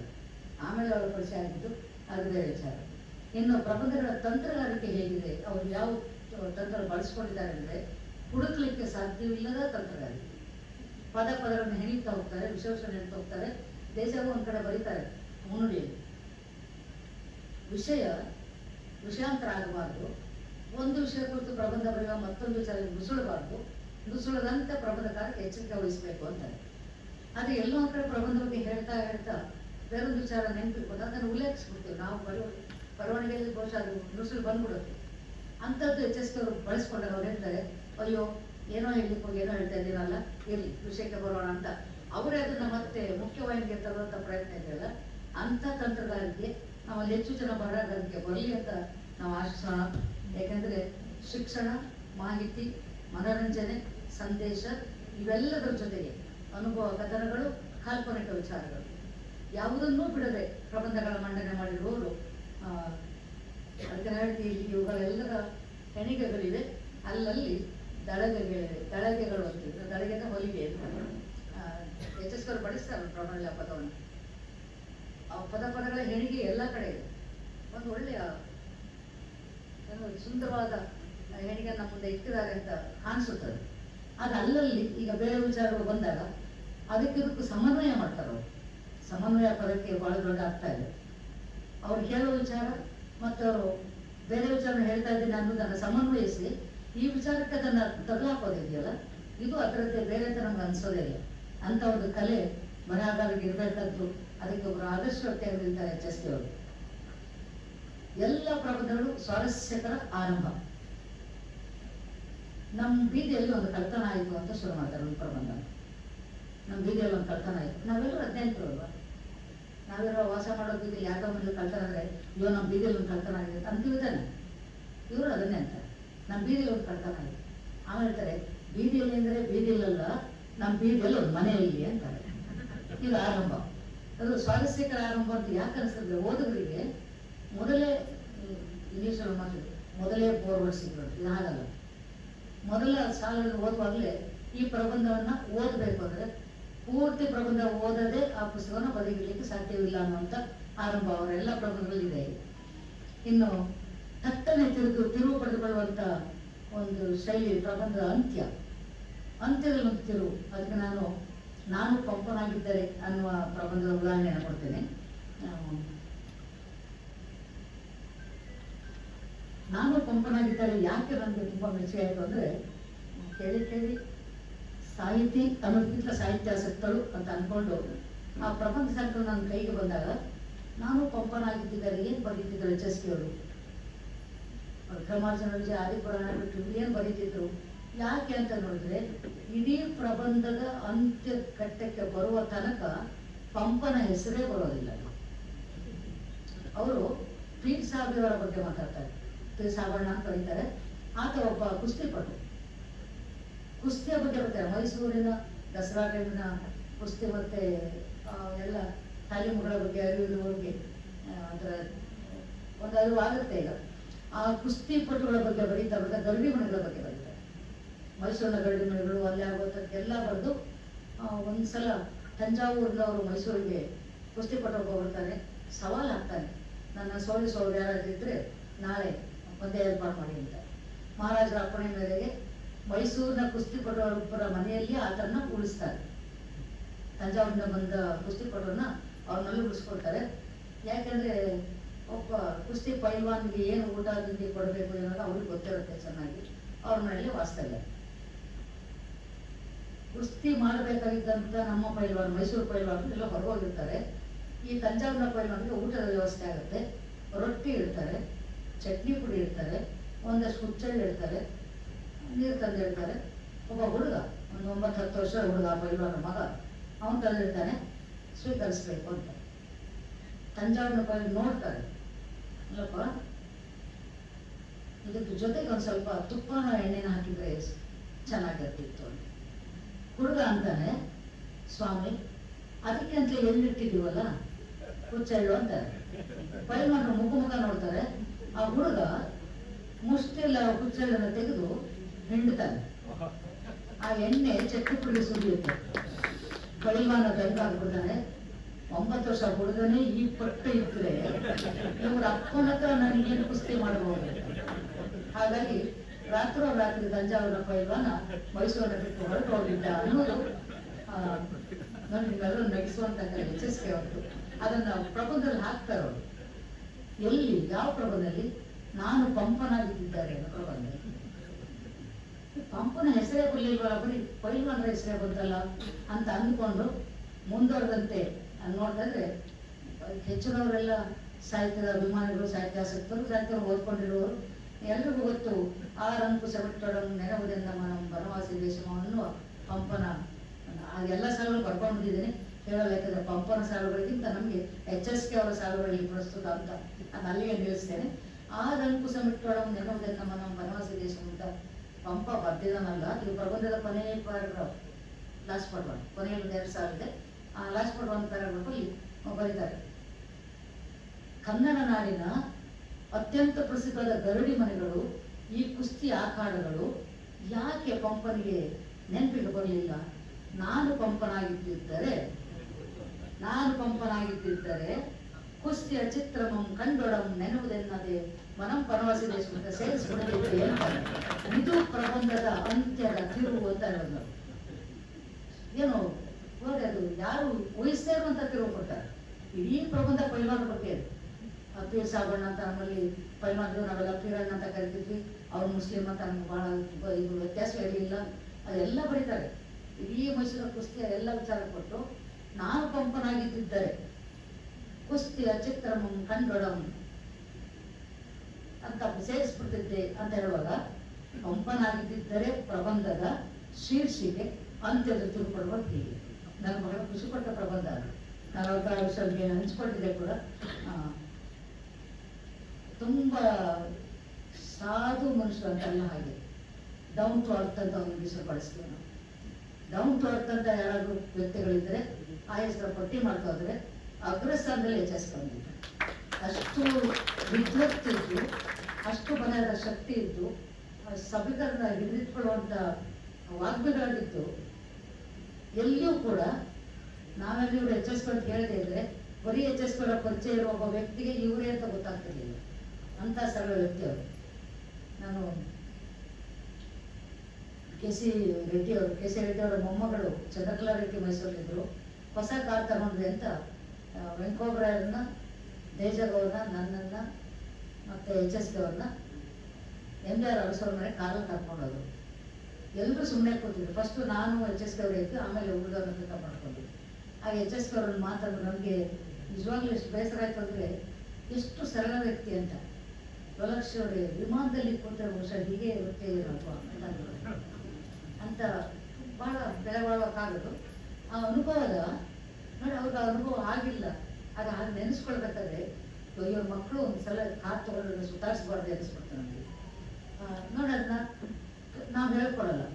ಇನ್ನೇನು ವಿಷಯ ಗೊತ್ತು ಅಂದ್ಬಿಡ್ತಾರೆ ಕೆಲವರು. ತೋರಿಕೆಗಾರರು ಗೊತ್ತು, ಇವ್ರು ನಾನು ವಿಮಾನ ಪ್ರಯಾಣ ಮಾಡೇ ಇಲ್ಲ ಅನ್ನೋದನ್ನ ಅತಿ ಸೂಕ್ಷ್ಮವಾಗಿ ತಿಳಿಸಿದ್ರು. ಹಾಗೆ ಅಂತ ಸರಳ ವ್ಯಕ್ತಿ ಅವರ ಈ ಕಡೆ ಹೇಳಿದ್ರೆ ನಾನು ನನ್ನ ತೊಳೆಯಲಿಕ್ಕೆ ದೊಡ್ಡ ಮುಖ ಇದೆ ಅಂದ್ರು ಅಂತ ಒಂದು ಪ್ರಬಂಧ ಶೀರ್ಷಿಕೆ ಬಕ್ಕದಲ್ಲಿ.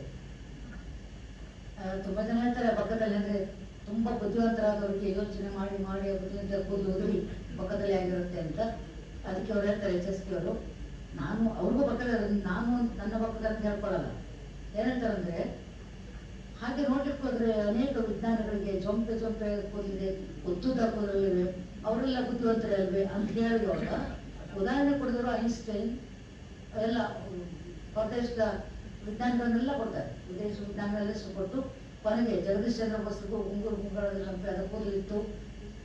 ಅದನ್ನ ಬಾಯಲ್ಲಿ ಹೇಳಿದ್ರು, ಪ್ರಬಂಧದಲ್ಲಿ ಬರ್ದಿಲ್ಲ. ಜಗದೀಶ್ ಇವರು ಅವ್ರ ಬಗ್ಗೆ ಅದ್ರಲ್ಲಿ ಬರ್ದಿಲ್ಲ. ಆಮೇಲೆ ಹೇಳ್ಕೊಟ್ಟಿದ್ದಾರೆ. ಹಾಗಾಗಿ ಹಾಗಂತ ಮಕ್ಕಳಲ್ಲಿ ನಿರಾಶರಾಗೋದು ಬೇಡ, ಆಗ ನಾವು ಬುದ್ಧಿವಂತರಲ್ಲ ಅಂತ ಅನ್ಕೊಳ್ಳೋದು ಬೇಡ ಅಂತ ಹೇಳಿ ಇವು ನನ್ನ ಮಾತಲ್ಲ, ಎಚ್.ಎಸ್. ಅವರ ಮಾತು. ಸಿ ವಿ ರಾಮನ್ ಅವರು ಬಹಳ ಬುದ್ಧಿವಂತರಾಗಿದ್ದರು. ಆದರೆ ಸಿ ವಿ ರಾಮನ್ ಅವರ ತಲೆಯಲ್ಲಿ ಕೂದಲಿತ್ತೋ ಇಲ್ವೋ ಅಂತ ನನಗೆ ಮನೆಯವ್ರಿಗೂ ನನಗೆ ಗೊತ್ತೇ ಆಗಲಿಲ್ಲ. ಯಾಕೆಂದ್ರೆ ಅವರು ಯಾವಾಗಲೂ ಪೇಟದ ಸೇರ್ತಿದ್ರು. ಪೇಟದೊಳಗೆ ಕೂದಲಿತ್ತೋ ಇಲ್ಲವೋ, ಇದ್ದರೂ ಎಷ್ಟಿದ್ದವು ಅನ್ನೋದು ನನಗೆ ಗೊತ್ತಾಗಲಿಲ್ಲ ಅಂತ ಬರೀತಾರೆ ಅದರಲ್ಲಿ. ಆ ಪ್ರಬಂಧದಲ್ಲೇ ಕೊನೆಯಲ್ಲಿ ಎಲ್ಲ ಹೇಳಿ ಇದಕ್ಕೇನಾದ್ರೂ ಔಷಧಿ ಗೊತ್ತಿದ್ದರೆ ನನ್ನ ವಿಳಾಸಕ್ಕೂ ಬರೆದು ತಿಳಿಸಿ ಅಂತ ತಿಳಿಸ್ತಾರೆ. ಇದು ಹಾಸ್ಯದ ನೋಡಿ, ಒಂದು ಪರಾಕಾಷ್ಠೆ ಹೇಗಿರುತ್ತೆ ಅಂದ್ರೆ ಓದ್ಬೇಕು, ಓದಿ ಒಬ್ಬೊಬ್ಬರೇ ನಡ್ತೀವಿ ನಾವು. ಅವರ ಪ್ರಬಂಧ ಓದಿದ್ರೆ ಒಬ್ಬರು ನಡ್ತೀವಿ. ಯಾಕೆ ಒಬ್ಬೊಬ್ಬರೇ ನಡ್ತಾರೆ ಅದರಲ್ಲಿ ಏನಿದೆಯಪ್ಪ ಅಷ್ಟು ಹೀಗೆ ಅವರೆಲ್ಲ ಪ್ರಬಂಧಗಳಲ್ಲಿ ನಾಯಕ ಅಂತಿದ್ರೆ ಅಥವಾ ವ್ಯಕ್ತಿಯನ್ನು ಒಂದು ಪ್ರಧಾನವಾಗಿ ಅವ್ರು ಬರ್ಕೊಳ್ತಿದ್ರೆ ನಾವು ನಮ್ಮನ್ನು ಅವರು ಗುರುತಿಸ್ಕೊಳ್ತೀವಿ. ಆ ಜಾಗದಲ್ಲಿ ಇಟ್ಟು ಯೋಚನೆ ಮಾಡ್ತೀವಿ. ತಾಯಿಯ ಬಗ್ಗೆ ಯಾರ ಬಗ್ಗೆ ಎಲ್ಲ ಸಾಹಿತಿಗಳು ತಾಯಿಯ ಬಗ್ಗೆ ಬರ್ತಾರೆ. ತಂದೆಯ ಬಗ್ಗೆ ಕವನ ಬರೆಯದೇ ಇದ್ದರೂ ತಾಯಿಯ ಬಗ್ಗೆ ಬರೆದೇ ಬರೀತಾರೆ. ನಾನು ಯಾಕೆ ತಂದೆಯ ಬಗ್ಗೆ ಬರೆಯದೇ ಇದ್ದರು ಅಂತಂದ್ರೆ, ಅನೇಕ ಕವಿಗೋಷ್ಠಿಗಳಲ್ಲಿ ತಾಯಂದಿರ ದಿನಾಚರಣೆಗೆ ತಾಯಂದಿರ ಕವನಗಳು ಬಂದ್ಬಿಡ್ತಾರೆ. ತಂದೆಯವರ ಬಗ್ಗೆ ಬರೆಯೋದು ಕಷ್ಟ. ಹಾಗೆ ವಯಸ್ಸು ಸುಬ್ರಹ್ಮಣ್ಯ ಅಂತ ಬರೀದ್ರು. ಅವರು ತಂದೆಯವರ ಕುರಿತು ಕವಿಗೋಷ್ಠಿ ಅಂತ ಮಾಡಿದ್ರು ಒಂದ್ಸಲ. ಯಾಕೆಂದ್ರೆ ತಂದೆಯವರ ಬಗ್ಗೆ ಯಾರು ಬರೆಯೋದಿಲ್ಲಮ್ಮ ಅಂತ ಇನ್ನೆಲ್ಲ ಬರ್ಕೊಂಡು ಬಂದಿರ್ತಾರೆ. ಹಾಗೆ ತಾಯಿಯ ಬಗ್ಗೆ ಎಚ್.ಎಸ್. ಅವರ ಪ್ರಬಂಧದ ರೀತಿ ಇದೆ. ಅವರು ಪ್ರಾರಂಭ ಮಾಡೋದೇ ಬ್ರಹ್ಮನ ಸೃಷ್ಟಿಯಿಂದ ಪ್ರಾರಂಭ ಮಾಡ್ತಾರೆ. ಎಲ್ಲ ಸೃಷ್ಟಿಯನ್ನ ಮುಗಿಸಿ ನೆಮ್ಮದಿಯಾಗಿ ಕೂತ ಬ್ರಹ್ಮನಿಗೆ ಅನ್ಸುತ್ತೆ, ಈ ಪ್ರಪಂಚದ ಸೃಷ್ಟಿಸ್ಬಿಟ್ಟಿದೆ, ಇಲ್ಲಿ ಕಷ್ಟ ಸಂಕಷ್ಟಗಳು ಇಷ್ಟೊಂದಿವೆ, ಇದನ್ನೆಲ್ಲ ಪರಿಹಾರ ಮಾಡೋಕ್ಕೊಂದು ಜೀವ ಬೇಕಲ್ಲ, ಯಾರನ್ನ ನಾನೊಂದು ಹೊಸ ಸೃಷ್ಟಿ ಮಾಡಬೇಕು ಅಂತ ಕೂತು ಅವ್ರಿಗೆ ನೆನಪಾಗಿದ್ದ ತಾಯಿ ಒಂದು ಹೆಣ್ಣನ್ನ ಮಾತ್ರ ಸ್ಥಾನದಲ್ಲಿಟ್ಟು ಸೃಷ್ಟಿ ಮಾಡೋಕ್ಕೆ ಶುರು ಮಾಡ್ತಾರೆ. ಆ ಸೃಷ್ಟಿ ಮಾಡೋಕ್ಕೆ ಶುರು ಮಾಡಿದ ಕೂಡಲೇ ನಾರದ ಮುನಿಗಳಲ್ಲಿ ಬರ್ತಾರೆ. ನಾರದ ಬ್ರಹ್ಮನ ಮಾನಸ ಕೊಟ್ಟರ, ಏನು ಮಾಡ್ತಾ ಇದ್ದೀರಿ, ಸೃಷ್ಟಿ ಎಲ್ಲ ಮುಗಿದಿದೆ, ಮತ್ತೇನು ಮಾಡ್ತಾ ಇದ್ದೀರಿ, ತಾಯಿಯನ್ನು ಸೃಷ್ಟಿಸ್ತಾ ಇದ್ದೇನೆ. ಅದಕ್ಕೆ ನಾರದರು ಕೇಳ್ತಾರೆ, ತಾಯಿ ಎಂದರೆ ಏನು ಅಂತ. ತಾಯಿಯ ಅನುಭವ ಇಲ್ಲದ ಮಾನಸ ಪುತ್ರನ ಒಳಗುದಿಯರು. ಅವ್ರಿಗೆ ತಾಯಿ ಎಂದರೆ ಏನು ಗೊತ್ತಿಲ್ಲ. ನಾರದರ ಬಳಿ ಎಚ್.ಎಸ್. ಮಾತನ್ನು ಹೇಳಿಸ್ತಾರೆ. ತಾಯಿ ಯಾರು ಅಂತ ಕೇಳಲ್ಲ, ತಾಯಿ ಎಂದರೆ ಏನು. ಅದಕ್ಕೆ ಬ್ರಹ್ಮನ ಉತ್ತರ ಏನಿರಬೇಕು, ತಾಯಿ ಎಲ್ಲ ಸಂಕಷ್ಟವನ್ನು ಸಹಿಸಿಕೊಂಡು ಎಲ್ಲರಿಗೂ ತನಗಿಲ್ಲದಿದ್ದರೂ ಇದೆ ಅಂತ ತೋರಿಸ್ಕೊಂಡು ನಿಭಾಯಿಸ್ಕೊಂಡು ಹೋಗುವಂತ, ಎಲ್ಲ ಕಷ್ಟ ಪರಿಹಾರ ಮಾಡುವಂತ ಒಂದು ಹೆಣ್ಣನ್ನು ನಾನು ಸೃಷ್ಟಿಸ್ತಾ ಇದ್ದೇನೆ. ನಿನಗೂ ಅದರ ಪರಿಚಯವಿಲ್ಲ, ನನಗೂ ಇಲ್ಲ. ಯಾಕೆಂದ್ರೆ ನಾನು ನಾರಾಯಣ ನಾಭಿಯಲ್ಲಿ ಹುಟ್ಟಿದವನು, ಲಕ್ಷ್ಮಿಯನ್ನ ತಾಯಿ ಅಂತ ಭ್ರಮಿಸಿದ್ರು ಕೂಡ ನನಗೂ ತಾಯಿ ಅನುಭವ ಇಲ್ಲ ಅಂತ ಬ್ರಹ್ಮ ಹೇಳ್ತಾನೆ. ನೋಡಿ, ಎಷ್ಟು ಆಧ್ಯಾತ್ಮದ ವಿಚಾರಗಳನ್ನ ಎಚ್.ಎಸ್. ಹಿಡ್ಕೊಳ್ಳುವಂತ ಒಂದು ಶಕ್ತಿ ಇದೆಯಲ್ಲ, ಅದು ನಮ್ಗೆ ಅಪರೂಪ ಅನ್ಸುತ್ತೆ. ಅಪರೂಪದಲ್ಲಿ ಅಪರೂಪ ಅದು ತಾಯಿಯ ಬಗ್ಗೆ ಅವರು ಬರೆದ ಪ್ರಬಂಧ. ಆಗಸ್ಟ್ 15 ಒಂದು ಸಣ್ಣ ಪ್ರಬಂಧ ಚೆನ್ನಾಗಿದೆ. ವಿಷಯ ಇಷ್ಟೇ ಹೇಳ್ತೇನೆ ನಾನು. ಆಗಸ್ಟ್ 15 ಸ್ವಾತಂತ್ರ್ಯ ದಿನಾಚರಣೆ ಅವರು ನಮ್ಗೆ ನೆನಪಾಗೋದು ಅದೊಂದೇ. ಇನ್ನೊಂದು ಸ್ವಲ್ಪ ಮುಂದಕ್ಕೆ ಹೋದ್ರೆ ರಾಮಕೃಷ್ಣ ಪರಮಹಂಸರ ನೆನಪಾಗುತ್ತೆ, ಅರವಿಂದರ ನೆನಪಾಗುತ್ತೆ, ಅವರ ಜನ್ಮದಿನ ಅಂತ ರಜೆ ಪುಣ್ಯತಿಥಿ ಅಂತ ನೆನಪಾಗುತ್ತೆ, ವಿ ಸೀತಾರಾಮಯ್ಯ ನೆನಪಾಗುತ್ತೆ, ಅವರ ಹುಟ್ಟಿದಿನ ಅಂತ. ಅದು ಇತ್ತೀಚಿನ ಸೇರ್ಪಡಿಕೆ. ಇಲ್ಲದ್ರೆ ಆಗಸ್ಟ್ 15 ಒಂದು ಕೂಡ ನಮ್ಗೆ ಏನ್ ನೆನಪಾಗುತ್ತೆ, ಸ್ವಾತಂತ್ರ್ಯ ಮಾತ್ರ. ಅದಕ್ಕೆ ಅವರು ಇವತ್ತು ನಮ್ಮ ಪ್ರಶ್ನೆಗಳು ಅವತ್ತು ಎಚ್.ಎಸ್. ಕಾಡಿದ ಪ್ರಶ್ನೆಗಳಾಗಿ ಉಳಿದದ್ದು. ಯಾಕೆಂದ್ರೆ ಅವ್ರು ಹೇಳ್ತಾರೆ, ನಾವೆಷ್ಟು ಸ್ವತಂತ್ರ, ಸ್ವಾತಂತ್ರ್ಯ ನಿಜವಾದ ಅರ್ಥದಲ್ಲಿ ಸಿದ್ಧಿಸಿದೆಯೇ ಅಂತ ನಮ್ಮನ್ನ ಚಿಂತನೆಗೊಳಿಸ್ತಾರೆ. ಅವತ್ತಿಂದ ಇವತ್ತಿನವರೆಗೂ ಅದೇ ಚಿಂತನೆಯಲ್ಲಿ ಇದ್ದೇವೆ ನಾವು. ಸಂಪೂರ್ಣ ಸ್ವಾತಂತ್ರ್ಯ ಯಾವಾಗ ಸಿದ್ಧಿಸ್ತೋ ಗೊತ್ತಿಲ್ಲ. ಆದರೆ ಇನ್ನು ಪ್ರಾರ್ಥನೆ ಬಗ್ಗೆ ಒಂದು ಮಾತು ಹೇಳಲೇಬೇಕು. ಗಾಂಧೀಜಿಯವರ ಪ್ರಾರ್ಥನೆ ಬಗ್ಗೆ ಎಚ್.ಎಸ್. ಬಹಳ ಗೌರವ ಇದೆ. ಪ್ರಾರ್ಥನೆ ಕೂಡ ಗಾಂಧೀಜಿಯವರ ಪ್ರಾರ್ಥನೆ ಅಂತ. ಆಮೇಲೆ ಪ್ರಾರ್ಥನೆ ಯಾಕೆ ಮಾಡಬೇಕು, ಏನನ್ನು ಕೇಳ್ಕೊಳ್ಳೋತಾನೆ, ಪ್ರಯೋಜನ ಏನು. ಆದರೂ ನಾನು ಪ್ರಾರ್ಥನೆ ಮಾಡ್ತೀನಿ, ಯಾಕಂದ್ರೆ ನಾನು ಸಂಪ್ರದಾಯ ಸಮಯದಲ್ಲಿ ಬಂದವನು, ಅದು ನಮ್ಮ ಸಂಪ್ರದಾಯ. ನಮಗೂ ಆಗ ಚಿಂತನೆ ಹಚ್ಕೊಂಡ್ರೆ ಹೌದಲ್ವಾ, ಪ್ರಾರ್ಥನೆ ಯಾಕೆ ಮಾಡಬೇಕು. ಯಾಕಂದ್ರೆ ದೈವೇಚ್ಛೆ ಅಂತ ಮಾತಾಡ್ತೀನಿ. ನೀವು ಪ್ರಾರ್ಥಿಸಿದರೂ ಪ್ರಾರ್ಥಿಸದೇ ಇದ್ದರೂ ದೈವೇಚ್ಛೆ ನಡೆಯುತ್ತೆ ಅನ್ನುವಾಗ ನಾವೇಕ ಪ್ರಾರ್ಥಿಸಬೇಕು ಅಂತ ರಚಿಸ್ತೇವೆ. ಇದು ಕೆಲವರಿಗೆ ಸ್ವಲ್ಪ ಮುಜುಗರ ಅನಿಸ್ಬೋದು, ಪ್ರಾರ್ಥನೆ ಈಗಂತಲ್ಲ ಅಂತ. ಅವರು ಮುಂದುವರೆದಿದ್ದಾರೆ. ಬಿಕ್ಕಟ್ಟಿನ ಪರಿಸ್ಥಿತಿಯಲ್ಲಿ ದೇವಾಲಯಗಳಲ್ಲಿ ಪ್ರಾರ್ಥನೆ ಮಾಡ್ತೇವೆ. ಪರಿಹಾರವಾದ ಮೇಲೆ ಎಷ್ಟು ಜನ ಧನ್ಯವಾದ ಹೇಳ್ತೇವೆ. ಬಿಕ್ಕಟ್ಟಿನ ಪರಿಸ್ಥಿತಿ ಪ್ರಾರ್ಥನೆ ಮಾಡ್ತೀವಿ ನಿಜ, ಪರಿಹಾರವಾದ ಮೇಲೆ ಯಾರಾದ್ರೂ ಥ್ಯಾಂಕ್ ಯು ಗಾಡ್ ಅಂತ ಹೇಳ್ತೀವ. ಹರಕೆ ಮಾಡ್ಕೊಂಡಿದ್ರೆ ತಿಳಿಸ್ತೀವಿ. ಅದನ್ನು ಲಂಚ ಅನ್ನುವ ಪ್ರಬಂಧದಲ್ಲಿ ಹರಕೆ ಒಂದು ರೀತಿಯ ಲಂಚ ಅಂತ ಕೂಡ ಬರೀತಾರೆ. ಇನ್ನು ಪ್ರಾರ್ಥನೆ ಯಾಕೆ ಬೇಕು? ಎಲ್ಲರೂ ಪ್ರಾರ್ಥನೆ ಮಾಡಿದರೆ ದೇವರು ಯಾರ ಪ್ರಾರ್ಥನೆನ ಆಲಿಸ್ಬೇಕು? ಇಷ್ಟು ಜನ ಇದ್ದೀವಲ್ಲ, ಯಾರು ಪ್ರಾರ್ಥನೆ ಆಲಿಸ್ಬೇಕು? ಅಷ್ಟನ್ನು ಹೇಳೋ ನಂತರ ಹೇಳ್ತಾರೆ, ಪ್ರಾರ್ಥನೆ ಸಾಮಾನ್ಯ ಪದವಲ್ಲ, ಸಾಮಾನ್ಯದ ಆಚರಣೆ ಅಲ್ಲ, ಅಂತರಂಗವನ್ನು ಶುದ್ಧಗೊಳಿಸುವ ಸಾಧನ. ಯಾರಿಗಾಗಿ ಪ್ರಾರ್ಥನೆ? ಇತರರಿಗಾಗಿ, ಎಲ್ಲರಿಗಾಗಿ. ನಾವು ನಮ್ಮ ಸಂಪ್ರದಾಯದಲ್ಲಿ ಸರ್ವೇ ಜನೋ ಸುಖಿನೋ ಭವಂತು, ಸರ್ವ ಲೋಕ ಸುಖಿನೋ ಭವಂತು ಅಂತೇವಲ್ಲ, ಎಲ್ಲರಿಗಾಗಿ ಪ್ರಾರ್ಥಿಸ್ತೀವಿ. ನಮಗೇನು ಬಂತು ಅಂದ್ರೆ ಆ ಎಲ್ಲರಲ್ಲಿ ನಾನು ಒಬ್ಬಳು. ಈಗ ನೀವು ಕೆಲವರು ಮಾತ್ರ ಪರಿಚಯ, ನನ್ನ ಗುರುಪತ್ರಿ ಜೀವಿ ನಿರ್ಮಲಾಗಿ ಮತ್ತೆ ಕೆಲವರು ಮಾತ್ರ ನನಗೆ ಪರಿಚಯ ಇರೋದ್ರಿಂದ ಅವ್ರು ನನಗೆ ಗೊತ್ತು. ಇಲ್ಲಿ ಹಿರಿಯ ಬಹಳ ಸಾಧಕರು ಇದ್ದಾರೆ, ಅವರು ಪರಿಚಯ ಇದೆ. ನಾವು ಪ್ರಾರ್ಥನೆ ಮಾಡೋದು ಅವ್ರು ಒಳ್ಳೇದಾಗಲಿ ಅಂತೀವಿ. ಪರಿಚಯ ಇಲ್ಲದವರು ಕೂಡ ಎಲ್ಲರಿಗಾಗಿ ಒಳ್ಳೇದಾಗಲಿ ಅಂತ ಅನ್ನುವಾಗ ಆ ಎಲ್ಲರಲ್ಲಿ ನಾವು ಸೇರ್ಪಡ್ತೇವೆ. ಅದಕ್ಕೆ ನಾವು ಹೇಳೋದು, ಪ್ರಾರ್ಥನೆ ಮಾಡಿ. ನಮಗಾಗಿ ಯಾರು ಪ್ರಾರ್ಥಿಸ್ತಾರೋ ಅನ್ನೋದು ನಮಗೆ ಗೊತ್ತಿಲ್ಲ. ಹಾಗಾಗಿ ನಾವು ಪ್ರಾರ್ಥನೆ ಮಾಡಬೇಕು. ನೋಡಿ, ಅಲ್ಲ ಪ್ರಾರ್ಥನೆ ಯಾಕೆ ಮಾಡಬೇಕು ಅಂತ ಶುರು ಮಾಡಿದ ಪ್ರಬಂಧ ಅಂತ್ಯಕ್ಕೆ ಬರುವಾಗ ಹೇಗೆ ತಿರುವು ಪಡ್ಕೊಳ್ತಂದ್ರೆ, ಅಂತರಂಗವನ್ನು ಶುದ್ಧಗೊಳಿಸುವ ಸಾಧನ, ಜಡಕ್ಕೆ ಜೀವ, ಬದುಕಿಗೆ ಮೌಲ್ಯ ತುಂಬುವುದು ಪ್ರಾರ್ಥನೆ ಅಂತಾರೆ. ಈ ಪ್ರಾರ್ಥನೆಯ ಪ್ರಭಾವಳಿ ಆರ ಅಂತೀವಲ್ಲ, ಪ್ರಾರ್ಥನೆಯ ಪ್ರಭಾವಳಿ ನಮ್ಮನ್ನು ರಕ್ಷಿಸ್ತದೆ ಅನ್ನೋ ಒಂದು ನಂಬಿಕೆ ನಮಗಿದೆ. ವಾಸ್ತವದಲ್ಲಿ ಪ್ರೀತಿಯನ್ನ ದ್ವಿಗುಣಗೊಳಿಸುವ ಅಥವಾ ಮುಪ್ಪರಿಗೊಳಿಸುವ ಒಂದು ಸಾಧನ ಅಂದ್ರೆ ಪ್ರಾರ್ಥನೆ ಅಂತ ಮುಗಿಸ್ತಾರೆ. ಆರಂಭದಲ್ಲಿ ಪ್ರಾರ್ಥನೆ ಮಾಡಬಾರ್ದೇನೋ ಅಂದ್ಕೊಂಡವರಿಗೆ ಹೌದಾ ನಾವು ಪ್ರಾರ್ಥನೆ ಮಾಡಬೇಕು ಅನ್ನೋ ತೀರ್ಮಾನಕ್ಕೆ ಬರೋದಿದೆ ಪ್ರಬಂಧ. ಇನ್ನು ಕತ್ತೆಯ ಬಗ್ಗೆ ಒಂದು ಸುದೀರ್ಘ ಪ್ರಬಂಧ ಇದೆ. ಕತ್ತೆಯ ಬಗ್ಗೆ ಅಂತ ಕೇಳಿದ್ರೆ ಕತ್ತೆ ಪ್ರಾಣಿ ಒಂದನ್ನೇ ಹಿಡ್ಕೊಂಡ್ಬಲ್ಲ, ಅವರು ಕತ್ತೆಯ ಬದುಕಿನ ರೀತಿಯಲ್ಲಿ ಬರೀತಾರೆ. ಒಂದು ಹೋಲಿಕೆಯನ್ನು ಕೊಡ್ತಾರೆ, ಕತ್ತೆ ಮತ್ತು ಕುದುರೆಗೆ ಹೋಲಿಕೆಯನ್ನು ಕೊಡ್ತಾರೆ. ಕತ್ತೆ ಕುದುರೆಗೆ ಹೋಲಿಕೆಯನ್ನು ಕೊಟ್ಟು, ಕುದುರೆಗೆ ಹುರುಳಿ ಹುಲ್ಲು ಹಾಕುವ ಆಸೆ ತೋರಿಸಿ ಮನುಷ್ಯ ಸಾಕ್ಕೊಡ್ತಾನೆ, ಆಮೇಲೆ ಅದನ್ನು ಹೇಗೆ ಬಳಸ್ಕೊಡ್ತಾನೆ, ಹೇಗೆ ಬಿಟ್ಕೊಡ್ತಾನೆ ಅನ್ನೋದು ಕುದುರೆ ಬಗ್ಗೆ ಹೇಳ್ತಾ. ನಾನು ಯಾಕೆ ಕುದುರೆ ಬಗ್ಗೆ ಹೇಳಿದೆ ಅಂದ್ರೆ, ಕತ್ತೆಯೂ ಕೂಡ ಕುದುರೆಯಂತೆಯೇ ಬಾಲ ಇರುವ ಪ್ರಾಣಿ ಅಂತ ಹೇಳಿ ಆಮೇಲೆ ಕತ್ತೆಯ ಬಗ್ಗೆ ಹೇಳ್ತಾ ನನ್ನ ಮೊದಲೇ ಗಾದೆಯನ್ನು ಕೊಡಿಸ್ತಾರೆ. ಕಾರ್ಯವಾಸಿ ಕತ್ತೆ ಕಾಲು ಹಿಡಿ, ಆ ಗಾದೆ ಕೂಡ ಪ್ರಭುದಲ್ಲಿ ಬಂದಿದೆ. ಆಮೇಲೆ ಒಂದು ಕತೆ, ನಾವು ಚಿಕ್ಕವರಿರೋ ಒಂದು ಕತೆ ಕೇಳಿದ್ವಿ. ಅಪ್ಪ ಮಗ ಇಬ್ಬರು ಕತ್ತೆಯನ್ನ ಹೊಡ್ಕೊಂಡು ಹೋಗ್ತಾ ಇರ್ತಾರೆ. ಯಾರನ್ನೊಬ್ರು ಕೂತ್ಕೊಂಡು ಹೋಗ್ಬಾರ್ದ ಕತ್ತೆ ಮೇಲೆ ಅಂತ ಅಂದ್ರು. ಮಗನ ಕೂಡಿಸ್ತಾನೆ.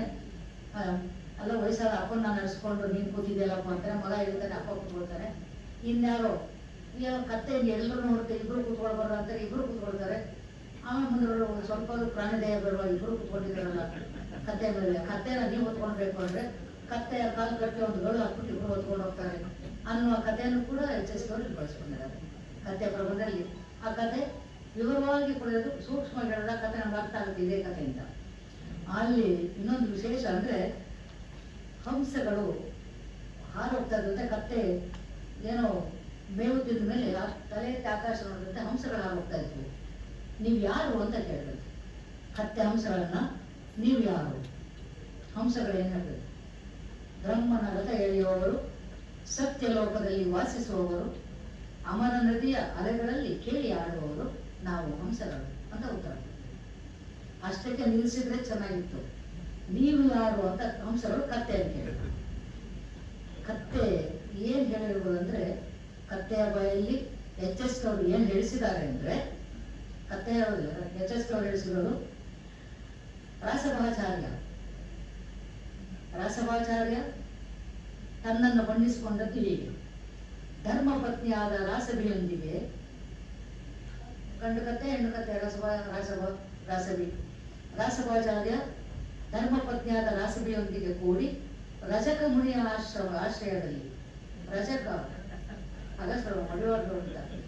ಮುನಿಯ ಆಶ್ರಮದಲ್ಲಿ ಕರ್ಮನಿಷ್ಠನಾಗಿರುವವನು, ತೀರ್ಥಯಾತ್ರೆಯಲ್ಲಿ ಆಸಕ್ತನಾದವನು, ಭೂತಾಂಗ ರಾಸಭಾಚಾರ್ಯ ವರ್ಗ, ನಾನು ಕಾಯಕವೇ ಕೈಲಾಸದ್ದು ಪಡೆದು ಭಾವಿಸಿರುವವನು ಗೀತೆಯ ನಿಷ್ಕಾಮ ಕರ್ಮಿ ನಾನು ಅಂತ ಕತ್ತೆ ಹೇಳ್ಕೊಳ್ದಂತ ಬರೀತಾರೆ. ಆ ಯೋಚನೆ ಇದೆಯಲ್ಲ HSK ಅವ್ರದ್ದು, ನಾನು ಯಾರು ಅಂತ ಹೇಳ್ಬೇಕಾದ್ರೆ ಕತ್ತೆ ಹೇಳೋದಿಲ್ಲ ಬಿಡಿ. HSK ಅವರ ಮಾತುಗಳು ಎಷ್ಟು ಚೆನ್ನಾಗಿ ಹೆಣೆದಿದ್ದಾರೆ, ಪದವನ್ನು ಹೇಗೆ ಬಳಸ್ಕೊಳ್ತಾರೆ ಅನ್ನೋದು ಬಹಳ ಖುಷಿ ಕೊಡುವಂತ ವಿಚಾರ. ಆಮೇಲೆ ಅಪ್ರಸ್ತುತ ಅಂತಲೇ ಅವರನ್ನು ಮಾತಾಡ್ತಾರೆ, ಪ್ರಾಣಿಗಳ ಮೇಲೆ ವಿಜ್ಞಾನದ ಪ್ರಯೋಗಗಳಾಗ್ತವೆ. ಎಷ್ಟು ಕೋತಿಗಳು, ಇಲಿಗಳು ಈ ಪ್ರಯೋಗಕ್ಕೆ ಒಳಗಾಗಿ ಪ್ರಾಣ ಬಿಡ್ತಿವೆ, ಹಾಗ್ಯಾಕೆ ಮಾಡಬೇಕು? ಜಂತುಗಳ ಪೈಕಿ ಯಾವುದನ್ನೇ ಆಗಲಿ ನಾಶ ಮಾಡಲು ನಾವು ಯಾರು? ನಮ್ಗೆ ಯಾರು ಹಕ್ಕು ಕೊಟ್ಟಿದ್ದಾರೆ? ಪ್ರಬಂಧದ ಅಂತ್ಯ ಹೇಳ್ತಾರೆ, ನಮ್ಗೆ ಹಕ್ಕು ಕೊಟ್ಟವ್ರು ಯಾರು? ನಿಸರ್ಗದ ತಕ್ಕಡಿಯನ್ನು ಏರುಪೇರು ಮಾಡಲು ಮಾನವನಿಗೆ ಅದೆಷ್ಟು ಸೊಕ್ಕು, ಅವನಿಗೆ ಅನುಮತಿ ಕೊಟ್ಟವ್ರು ಯಾರು ಅಂತ ಹೇಳ್ತಾ ಒಂದು ಮಾತನ್ನು ಹೇಳ್ತಾರೆ. ಯಾವುದೋ ಒಂದು ಜಂತು, ಹಣ್ಣಲ್ಲಿರುವ ಒಂದು ಜಂತುವನ್ನು ನೋಡಿ ಸಂತಾನ ವಿಜ್ಞಾನವನ್ನು ಅರಿತುಕೊಂಡವರು ನಾವು. ಅಂಥದ್ರಲ್ಲಿ ಪ್ರಾಣಿಗಳನ್ನು ಕೊಲ್ಲುವಂತ ಒಂದು ಅಧಿಕಾರ ನಮಗೇನಿದೆ ಅಂತ ಪ್ರಶ್ನಿಸುವಲ್ಲಿ ಪರಿಸರ ಉಳಿಸುವ ಬೆಳೆಸುವಂತ ವಿಚಾರವನ್ನ ನಾವು ಚಿಂತನೆಗೆ ಒಳಪಡಿಸುವಂತ ಮುಕ್ತಾಯವನ್ನು ಪ್ರಬಂಧ ಕೊಡ್ತಾರೆ. ಒಂದು ಪ್ರಬಂಧದ ಸಂಕಲನದ ಹೆಸರೇ ಜೇಡನ ಬಲೆ. ಜೇಡನ ಬಲೆ ಅಂದ ಕೂಡಲೇ ಹೆಣ್ಮಕ್ಳಿಗೆ ಚೆನ್ನಾಗ್ತದೆ. ಮನೆ ಮೂಲೆ ಜೇಡನ ಬಲೆ ಇದೆ ಅಂದ್ರೆ ಇದು ಬಂದ್ರೆ ಯಾರಾದ್ರೂ ಏನ್ ಅನ್ಕೊಳ್ತಾರೆ? ಜೇಡನ ಬಲೆ ನೋಡಿದ ಕೂಡಲೇ ನಾವು ಕೈಗೆತ್ಕೊಳ್ಳೋದೇ ಹೊರಗೆ ತೆಗೆದು ಜೇಡ ಬಲೆನ ಗುಡಿಸಾಕ್ಬಿಡ್ತೀವಿ. ಇತ್ತೀಚೆಗೆ HSK ಹೇಳ್ತಾರೆ, ಇತ್ತೀಚೆಗೆ ಜೇಡಗಳು ಕೂಡ ಸೋಮಾರಿಗಳಾಗಿವೆ. ಯಾಕಂದ್ರೆ ನಾವು ಜೇಡ ನೋಡೋದು 8 ದಾರಗಳನ್ನು ಹೆಣೆದು ಅದೊಂದು ನೆಟ್ವರ್ಕ್, ಅದು ತುಂಬಾ ಚೆನ್ನಾದ ಸುಂದರವಾದ ಹೆಣಿಗೆ ಅಂತ ಜೇಡ ಬಲೆ ಮಾಡ್ತಿದ್ರಲ್ಲಿ ನಮ್ಗೆ ಮಲೆನಾಡಲ್ಲಿ ಸಕಲೇಶ್ಪುರ ಒಳಗಿಂದ ಹೇಳ್ತೇನೆ, ಚಳಿಗಾಲದಲ್ಲಿ ಅಥವಾ ಮಳೆಯ ಈ ಆರಂಭ ಮುಂಗಾರು ಮಳೆಯ ಆರಂಭದಲ್ಲಿ ಮಳೆಯನ್ನು ಬೀಳುವಾಗ ಜೇಡ ಬಲೆಯಲ್ಲಿ ಹನಿ ಕೂತ್ಕೊಳ್ಳುತ್ತೆ. ಅದನ್ನು ಫೋಟೋ ತೆಗೆದು ಪೇಪರ್ ಕಳಿಸೋದೇ ಕೆಲವರಿಗೆ ಹವ್ಯಾಸ. ಮುತ್ತಿನ ಮನೆಗಳ ಜಾಲ ಇದ್ದಾಗಿರುತ್ತದೆ. ಅಂತ ಹೆಣೆಯುವ ಜೇಡಗಳೇ ಇಲ್ಲ ಈಗ, ಅವು ಸೋಮಾರಿಗಳಾಗಿವೆ. ಒಂದು 4 ಎಳೆಗಳನ್ನ ಹಾಕಿ ಒಂದಷ್ಟು ಸುತ್ತಿ ಎಲ್ಲ ಒಂದು ಕಡೆ ತಪಸ್ ಮಾಡ್ತಾ ಕೂರ್ತವೆ. ಯಾವುದೊಂದು ಪಾಪದ ಕ್ರಿಮಿ ಒಂದು ಬಂದಲ್ಲಿ ಸಿಕ್ಕಾಕೊಂಡ್ರೆ ತಿಂದು ಮತ್ತೆ ನಿದ್ದೆ ಹೋಗ್ತವೆ ಜೇಡಗಳು, ಸೋಮಾರಿಗಳಾಗಿವೆ. ಅದು ಇಲ್ಲ ಅಂದ್ರೆ ಉತ್ತಕ್ಕೊಂದು ಎಳೆಯನ್ನು ಬಿಟ್ಟು ಎಳೆಯ ತೂದಿಯಲ್ಲಿ ನಾನು ತೂಗ್ತಾ ಕಾಯ್ತಾ ಕೂತಿರುತ್ತೆ ಅಂತ. ಆ ಜೇಡನ ಬಲೆಯಲ್ಲಿ ಕೂಡ ಜೇಡ ಹಿಂದೆ ಇದ್ದಾಗ ಈಗಿಲ್ಲ ಅಂತ ಹೇಳ್ತಾರೆ. ಮತ್ತೆ ಆ ಜಂತುಗಳು ಹೇಳುವಾಗ ಬಲೆಗೆ ಸಿಕ್ಕಾಕೊಂಡಿರುವ ಜಂತು ಅನ್ನೋದು ಕ್ರಿಮಿಯನ್ನ ಕೊಂದು ತಿನ್ನುವ ಹೀನ ಕರ್ಮ ಅಂತ ಬಳಸ್ತಾರೆ. ಆಮೇಲೆ ಹೀನ ಕರ್ಮ ಹೇಗಾಗುತ್ತೆ? ಅದರ ಆಹಾರ ಧರ್ಮ, ಬದುಕಿನ ಧರ್ಮ. ಅದನ್ನು ಹೀನ ಕರ್ಮ ಅನ್ನೋದಕ್ಕೆ ಬರೋದಿಲ್ಲ. ಜಗತ್ತಲ್ಲಿ ಹೀನವಾದದ್ದು ಯಾವುದೂ ಇಲ್ಲ, ಎಲ್ಲವೂ ಉತ್ತಮ. ಅಥವಾ ಉತ್ತಮ ಅಂತ ಅನ್ಬೋದೇನೋ, ಎಲ್ಲವೂ ಉತ್ತಮ ಅಂತಲೇ ಹೇಳ್ತಾರೆ ಅವರು. ಹಾಗಾಗಿ ಆ ಜೇಡನ ಬಲೆಯ ಕಥೆ ಹೇಳುವಾಗ ಆಡಮ್ ಮತ್ತು ಈವ್ ಕಥೆಯನ್ನು ಕೂಡ ತರ್ತಾರೆ. ಮೊದಲ ಬೈಬಲಲ್ಲಿ ಬರುವಂತ ವಿಚಾರ, ಇಂಗ್ಲಿಷ್ನವರ ನಂಬಿಕೆ ಅದು. ಮೊದಲ ಸೃಷ್ಟಿ ಆದದ್ದು ಆಡಮ್, ಅವಳ ಜೊತೆ ಆಗಲಿಂತೆ ಈವನ್ನ ಮೊದಲು ಕೈ ಹಿಡ್ಕೊಂಡು ಹೋಗಿ ಅಂದ್ರು. ಈ ಮರದ ಹಣ್ಣು ತಿನ್ಬೇಡಿ ಅಂದ್ರು. ಮನುಷ್ಯ ಹಿಂಗೆ ಅಂದ್ರೆ ಯಾವ್ದನ್ನ ಮಾಡಬೇಡಿ ಅಂತ ಕುತೂಹಲ ಜಾಸ್ತಿ, ಅದು ಅಗತ್ಯ ಇಲ್ಲದೆ ಹೋಗ್ತಾರೆ. ಈ ಮರದ ಹಣ್ಣನ್ನು ಬಿಟ್ಟು ಇನ್ನೇನ್ ಬೇಕಾದ್ರೂ ತಿನ್ನಿದ್ರೆ ಯಾಕೆ ಅದನ್ನು ತಿನ್ನಬಾರ್ದು ಅಂತ ತಿಂದು ಕಷ್ಟಗಳನ್ನ ಬರಮಾಡ್ಕೊಂಡವರು ಆಡಮ್ ಮತ್ತೆ ಈವ್ ಅಂತ ಅದನ್ನು ಸೇರಿಸ್ಕೊಳ್ತಾರೆ. ಬದುಕಲ್ಲಿ ನಡೆಯುವಂತ ಎಲ್ಲ ವಿದ್ಯಮಾನಗಳಿಗೆ, ಮಾನವನ ಕುಟಿಲತೆಗೆ, ಕಬಳಿಕೆಗೆ ಈ ಜೇಡನ ಉದಾಹರಣೆಯನ್ನು ಕೊಟ್ಟು ಪ್ರಬಂಧವನ್ನ ಮುಗಿಸ್ತಾರೆ. ಇನ್ನು ಆಯ್ದ ಪ್ರಬಂಧಗಳಲ್ಲಿ 4 ಪ್ರಬಂಧಗಳ ಬಗ್ಗೆ ಹೇಳ್ಬೋದು. 5 ನಿಮಿಷ ಇದೆ. ಆಸ್ಪತ್ರೆಗಳ ಬಗ್ಗೆ ಬರೀತಾರೆ. ನಾನು 5 ನಿಮಿಷ ಮುಗಿಸೋದು ಪ್ರಯತ್ನ ಪಡ್ತೀನಿ. ಮೊದಲೇ ಹೇಳ್ತಾರೆ HSK ಅವ್ರ ಬಗ್ಗೆ ಹೇಳೋಕೆ ಗಂಟೆಗಟ್ಟಲೆ ಕೊಟ್ಟು ಬಗೆದಷ್ಟು ಮತ್ತಷ್ಟು ಇದ್ದೇ ಇರುತ್ತೆ. ಆದರೂ ಕೊಟ್ಟ ಅವಧಿಯಲ್ಲಿ ಮುಗಿಸುವ ಪ್ರಯತ್ನ ನನ್ನದು. ಆಸ್ಪತ್ರೆಗಳ ಬಗ್ಗೆ ಹೇಳುವಾಗ ಈಗಿನ ಆಸ್ಪತ್ರೆಗಳ ಹೇಗಿವೆ ಅನ್ನೋದರ ಕುರಿತು ಬರೀತಾರೆ. ಅಲ್ಲಿ ವೈದ್ಯರ ಬಗ್ಗೆ ಹೇಳ್ತಾರೆ. ಒಂದು ತಮಾಷೆ ಇದರಲ್ಲಿ ವೈದ್ಯರ ಬಗ್ಗೆ ಹೇಳುವಾಗ ಯಾರೋ ಒಬ್ಬ ವೈದ್ಯ, ಅವ್ರ ಅಣ್ಣನ ವೈದ್ಯ, ಅಣ್ಣ ಹೊರದೇಶದಲ್ಲಿದ್ದಾರೆ, ಇವರು ಊರಿಂದ ಈಗ ಹೊರಗಡೆ ಹೋಗಿದ್ದಾರೆ. ವಾಪಸ್ ಹಿಂದಿರುಗಿ ಬರೋಷ್ಟರಲ್ಲಿ ಊರಲ್ಲಿ ಒಂದು ಚಿತೆ ಉರಿತಾ ಇದೆ. ಅದಕ್ಕೆ ಅವನು ಕೇಳಿದಾರಂತೆ, ಯಾರು ಈ ಕೆಲಸ? ನಾನೂ ಊರಲ್ಲಿಲ್ಲ, ನಮ್ಮ ಅಣ್ಣನೂ ಊರಲ್ಲಿಲ್ಲ. ಎಂತ ಸೂಕ್ಷ್ಮ ನವಿರಾದ ಹಾಸ್ಯ. ಇವರು ವೈದ್ಯ, ಅವ್ರ ಅಣ್ಣನೂ ವೈದ್ಯ.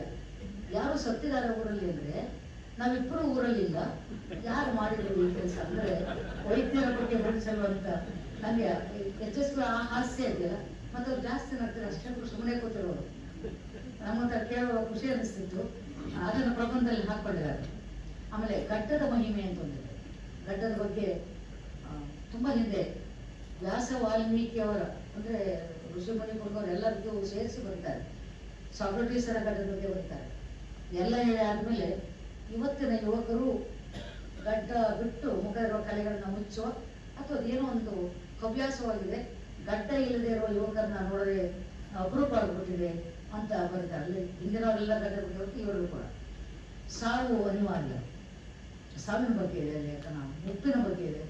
ಸಾವಿನ ಬಗ್ಗೆ ಹೇಳ್ತಾರೆ, ಬಸವಣ್ಣವನ್ನು ಮಾತಾಡ್ತಿದ್ರು, ಲೋಕದಾಟವನ್ನು ದೂರ ಮಾಡು ಅಂತ ಶಿವನ ಕೇಳ್ಕೊಂಡಿದ್ರು. ಲೋಕದಾಟವನ್ನು ದೂರ ಮಾಡು ಮುಗಿಸ್ಬಿಡು ಅಂತ ಕೇಳ್ಕೊಳ್ಳುವಂತ ದಾಷ್ಟ್ಯತನ ಬಸವಣ್ಣನಿತ್ತು. ತನ್ನ ಸಾವನ್ನ ತಾನೇ ಕೈಯಾರ ಸ್ವೀಕರಿಸಿದ ಸಾಕ್ರೆಟೀಸರಿಗೆ ಅದಿತ್ತು, ನಮ್ಗೆ ಅದಿಲ್ಲ. ಸಾವು ಅಂದ್ರೆ ಭಯ, ಅದಕ್ಕೆ ಸಿದ್ಧತೆ ಮಾಡ್ಕೊಳ್ಬೇಕು, ಓಕೆ, ಧೈರ್ಯವಾಗಿರ್ಬೇಕು. ಇಂಗ್ಲಿಷ್ ಒಂದು ಹೇಳಿಕೆ ಇದೆಯಲ್ಲ, ಧೈರ್ಯವಂತ ಒಂದೇ ಸಲ ಸಾಯ್ತಾನೆ, ಕೇಳಿಯದವನು ಪದೇ ಪದೇ ಸಾಯ್ತಾನೆ ಅಂತ. ಅದನ್ನು ಕೂಡ ಉದಾಹರಣೆ ತರ್ತಾರೆ. ಆಮೇಲೆ ಸಾವಿನಲ್ಲೂ ಸ್ವೀಕಾರ ಮಾಡೋದ್ರಲ್ಲಿ ಯೇಸುವನ್ನ ಉದಾಹರಣೆ ಕೊಡ್ತಾರೆ.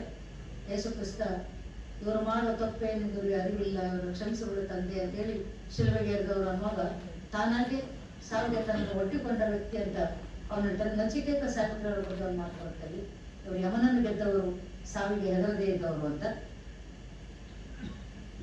ಲಂಚವಂತಿಕೆ ಬಗ್ಗೆ ನಾನು ಹೇಳಿದ್ದೆ ಮೊದಲೇ, ಹರಕೆ ಕೂಡ ಲಂಚ ಅಂತ ಅಂದಿದ್ದಾರೆ ಎಚ್.ಎಸ್. ಅಂತ.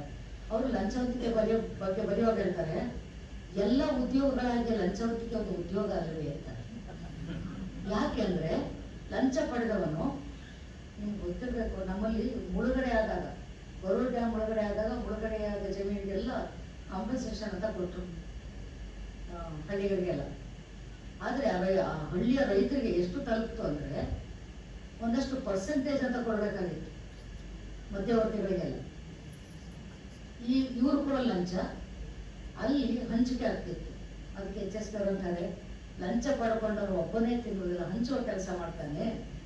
ಲಂಚವಂತಿಕೆ ಹಂಚಿಕೆ ಆದ್ರಿಂದ ಅದನ್ನ ನಾವು ಮೆಚ್ಕೊಳ್ಬೇಕಲ್ಲ, ಹಂಚಿ ತಿನ್ನುವ ಒಂದು ಕಾರ್ಯ ಮಾಡ್ತಾ ಇದ್ದಾರೆ. ಅದು ಕೆಲವರಿಗೆ ಉದ್ಯೋಗವಾಗಿದೆ ಅಂತ ಲಂಚವಂತಿಕೆ ಬಗ್ಗೆ ಹೇಳ್ತಾರೆ. ಎಚ್.ಎಸ್. ಅವರ ಒಂದು ಕಾರ್ಯಕ್ರಮಕ್ಕೆ ಶ್ರೀಯುತ ರವೀಂದ್ರ ಅವರು ಕೂಡ ಆ ಕಾರ್ಯಕ್ರಮಕ್ಕೆ ಬಂದಿದ್ರು. ಅಲ್ಲಿ ಅವರ ಪ್ರಬಂಧಗಳ ಬಗ್ಗೆ ಹೇಳುವಾಗ ಒಬ್ಬರು ನೊಣ ಅನ್ನುವ ಪ್ರಬಂಧನ ಆರಿಸ್ಕೊಂಡಿದ್ರು. ತಕ್ಷಣ ರೈತರು, ಸ್ವಾಮಿ ನಾನು ಅದನ್ನ ಆರಿಸ್ಕೊಂಡಿದ್ದೀನಿ, ನೀವು ಬೇರೆ ಯಾವುದೋ ಪ್ರಬಂಧದ ಬಗ್ಗೆ ಮಾತಾಡಿದ್ರು.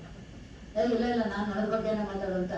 ಈ ನೊಣದ ಬಗ್ಗೆ ಮಾತಾಡ್ಲಿಕ್ಕೆ ಅಷ್ಟು ಇದೆ ಅಂದ್ರೆ, ನೊಣದ ಬಗ್ಗೆ ಎಚ್.ಎಸ್. ಅವರು ಏನು ಬರೆದಿದ್ದಾರೆ ಅನ್ನೋ ಕುತೂಹಲ ಸಭೆಯಲ್ಲಿ ಇದ್ದವರಾಗಿ ಆ ಇಬ್ಬರು ಕೂಡ ನಾನು ಮಾತಾಡ್ಬೇಕಂದ್ರೆ ಪ್ರಪಂಚದಲ್ಲಿ ಏನಿರ್ಬೋದು.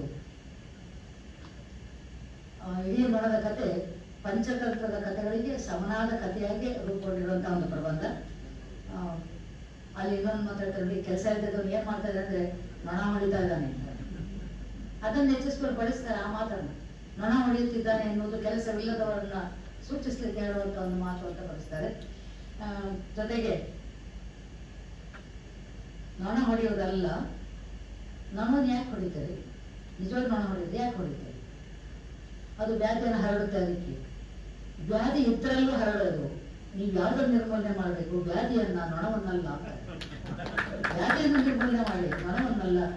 ನೊಣವನ್ನ ಯಾಕೆ ಸಾಯಿಸ್ತೇನೆ ಅಂತ ಗಾಂಧೀಜಿಯವರು ಒಂದ್ ಕಡೆ ನೊಣ ಸ್ಯಾನಿಟರಿ ಇನ್ಸ್ಪೆಕ್ಟರ್ ಅನ್ನೋ ಮಾತು ಇಲ್ಲಿ ಪರ್ವದಲ್ಲಿ ಎಚ್.ಎಸ್. ಅವರನ್ನ ಉಲ್ಲೇಖಿಸ್ತಾರೆ. ಗಾಂಧೀಜಿಯವರು ನೊಣವನ್ನ ಸ್ಯಾನಿಟರಿ ಇನ್ಸ್ಪೆಕ್ಟರ್ ಅಂತಿದ್ದಾರೆ ಅಂತ ಹೇಳುವ ಆ ಮಾತು ಅಲ್ಲಿ ಬಹುಶಃ ಅವರೆಲ್ಲ ಪ್ರಬಂಧಗಳಿಗೆ ಒತ್ತು ಕೊಟ್ಟಂತ ವಿಚಾರಗಳಲ್ಲಿ ಯಾರೊಬ್ಬರನ್ನು ಬಿಟ್ಟಿಲ್ಲ. ಯಾರೊಬ್ಬರ ಹೆಸರು ಮಾಡಿದವರನ್ನು, ಸಾಮಾನ್ಯ ವ್ಯಕ್ತಿಯನ್ನು ಮತ್ತಾರನ್ನು ಬಿಡದೆ ಬಹುಶಃ ಇಷ್ಟೇ ನಾನು ಮುಕ್ತಾಯ ಮಾಡಬಹುದು ಅಂತ ಅನ್ಕೊಂಡಿದ್ದೆ. ಎಚ್.ಎಸ್. ಅವರ ಬಗ್ಗೆ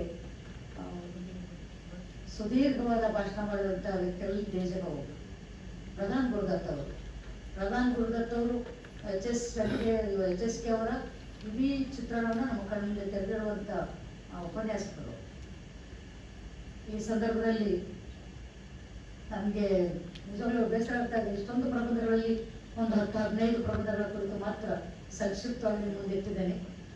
157 ಪ್ರಬಂಧಗಳ ಕುರಿತು ತಿಳ್ಕೊಳ್ಬೇಕು ಅನ್ನೋ ಆಸಕ್ತಿ ಇದ್ದರೆ ದಯವಿಟ್ಟು ಪುಸ್ತಕವನ್ನಾದರೂ ಓದಿ, ಡಿಜಿಟಲ್ ಆದರೂ ಓದ್ಕೊಳ್ಳಿ. HSK ಅವರಿಗೆ ಆ ರೀತಿ ನಿಮ್ಮ ಗೌರವ ಸಲ್ಲಿ. HSK ಬೆಳಕು 9 ಅಂತ ಮಾಡ್ತಾ ಇದ್ದೀರಿ. ಈ ಬೆಳಕು ನಿರಂತರವಾಗಿದ್ದೀರಿ. HSK ಅವರ ಕುರಿತ ಪರಿಚಯದ ಹಣತೆಗೆ ನೀವು ಎಣ್ಣೆ ಆಗಿದ್ದೀರಿ, ಬತ್ತಿ ಆಗಿದ್ದೀರಿ, ಅದನ್ನು ಹೊತ್ತಿಸಿದ್ದೀರಿ. ಆ ಬೆಳಕು ಆರದೆ ನಿರಂತರವಾಗಿ ಸಾಗಲಿ ಅಂತ ಆಶಿಸ್ತೇನೆ. ನನ್ನನ್ನು ಇಲ್ಲಿವರೆಗೆ ಕಳಿಸಿಕೊಂಡಿದ್ದಕ್ಕೆ ನನಗೆ ಸಂತೋಷ ಇದೆ. ನನ್ನ ಮಾತುಗಳನ್ನು ಕೇಳಿ ನಿಮ್ಗೆ ಏನನ್ನಿಸ್ತೋ ಗೊತ್ತಿಲ್ಲ. ಏನಾದರೂ ಚೆನ್ನಾಗಿತ್ತು ಅಂದರೆ ನಾನು ಅದ್ರ ಬಗ್ಗೆ ಮಾತಾಡಬಲ್ಲೆ ಅಂತ ನಂಬಿಕೆ ಕಳಿಸಿದ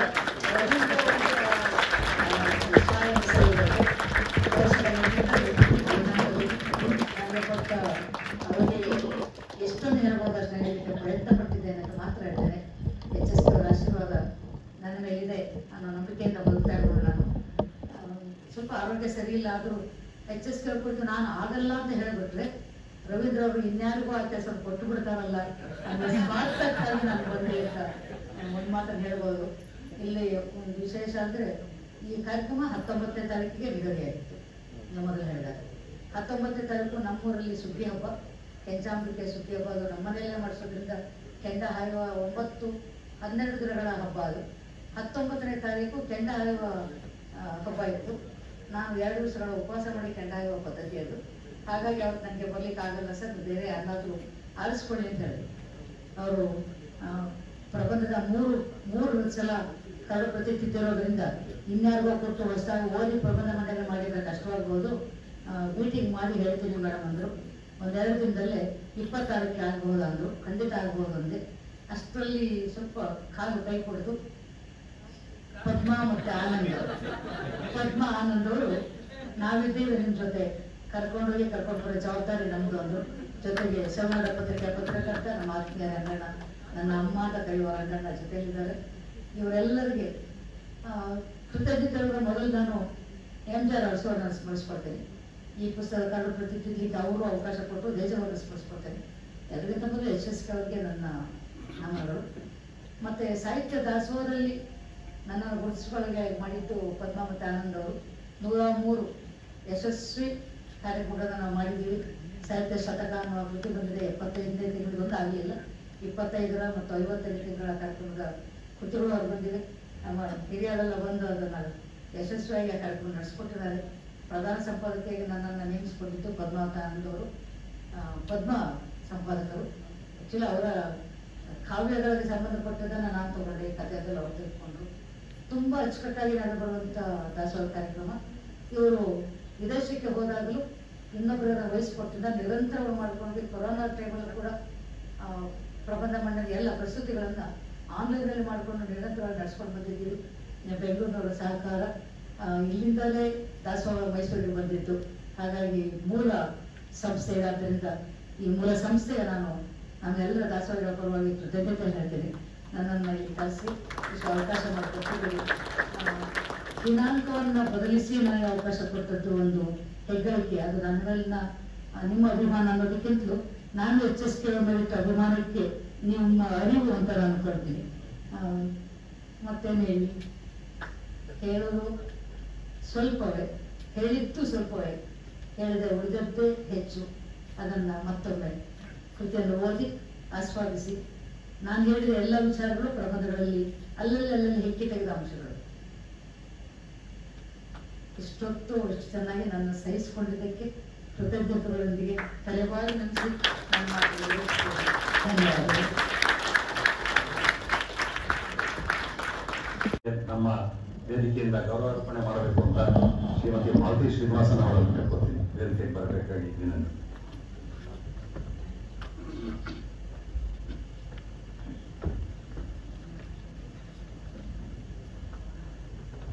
HSK ಬೆಳಕು 9 ಇಂದಿನ 2ನೇ ಗೋಷ್ಠಿ ಸಾಹಿತ್ಯ ಗೋಷ್ಠಿಯಲ್ಲಿ 2M ಲವಲಕ್ಷಿ ಮೇಡಮ್ ಅವರು HSK ಅವರಿಗೆ ತುಂಬ ಹತ್ತಿರದವರಾಗಿದ್ದು ಅವರ ಬಗ್ಗೆ ಸಂಪೂರ್ಣ ವಿಷಯಗಳು ಗೊತ್ತಿದ್ದು ಸಮಗ್ರ ಪ್ರಬಂಧಗಳ ಬಗ್ಗೆ 157 ಬಗ್ಗೆ ಪೂರ್ಣ ಪರಿಚಯ ಮಾಡಿಕೊಟ್ಟಿದ್ದಾರೆ.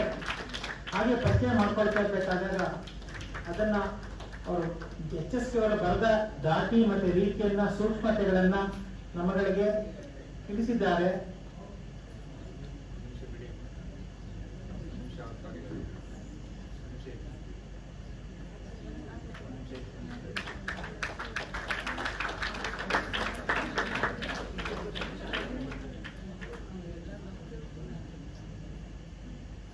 ಮೈಸೂರಿನ ಅನ್ವೇಷಣಾ ಸಂಸ್ಥೆಯವರು HSK ಅವರ ಜನ್ಮದಿನದ ಆಚರಣೆ ಸಂದರ್ಭದಲ್ಲಿ ಸಮದರ್ಶಿ ಅಂತ ಒಂದು ಪ್ರಶಸ್ತಿಯನ್ನು ಕೊಟ್ಟಿದ್ದಾರೆ. ನನಗೆ ಅವತ್ತಿಗಿಂತ ಇವತ್ತು ನಾನು ಅವ್ರ ಬಗ್ಗೆ ಅಧ್ಯಯನ ಮಾಡಲಿಕ್ಕೆ ಸಾಧ್ಯವಾಯಿತು ಅಂತ.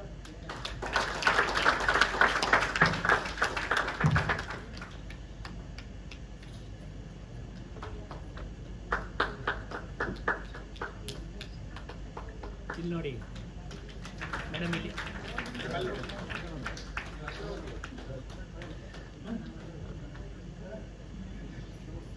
ಈಗ ಸಾಹಿತ್ಯಗೋಷ್ಠಿ ಕಾರ್ಯಕ್ರಮವನ್ನು ಯಶಸ್ವಿಯಾಗಿ ಸುಲಲಿತವಾಗಿ ಮತ್ತೆ ನಮ್ಮೆಲ್ಲರಿಗೂ ಕುತೂಹಲಕರವಾಗಿ ತಿಳಿಸಿಕೊಟ್ಟಿದ್ದಾರೆ ಮೇಡಮ್ ಕರುಣೆ ಗೌಲಾಕ್ಷಿ. ಈ ಸಾಹಿತ್ಯಗೋಷ್ಠಿಯನ್ನ ಉದ್ದೇಶಿಸಿ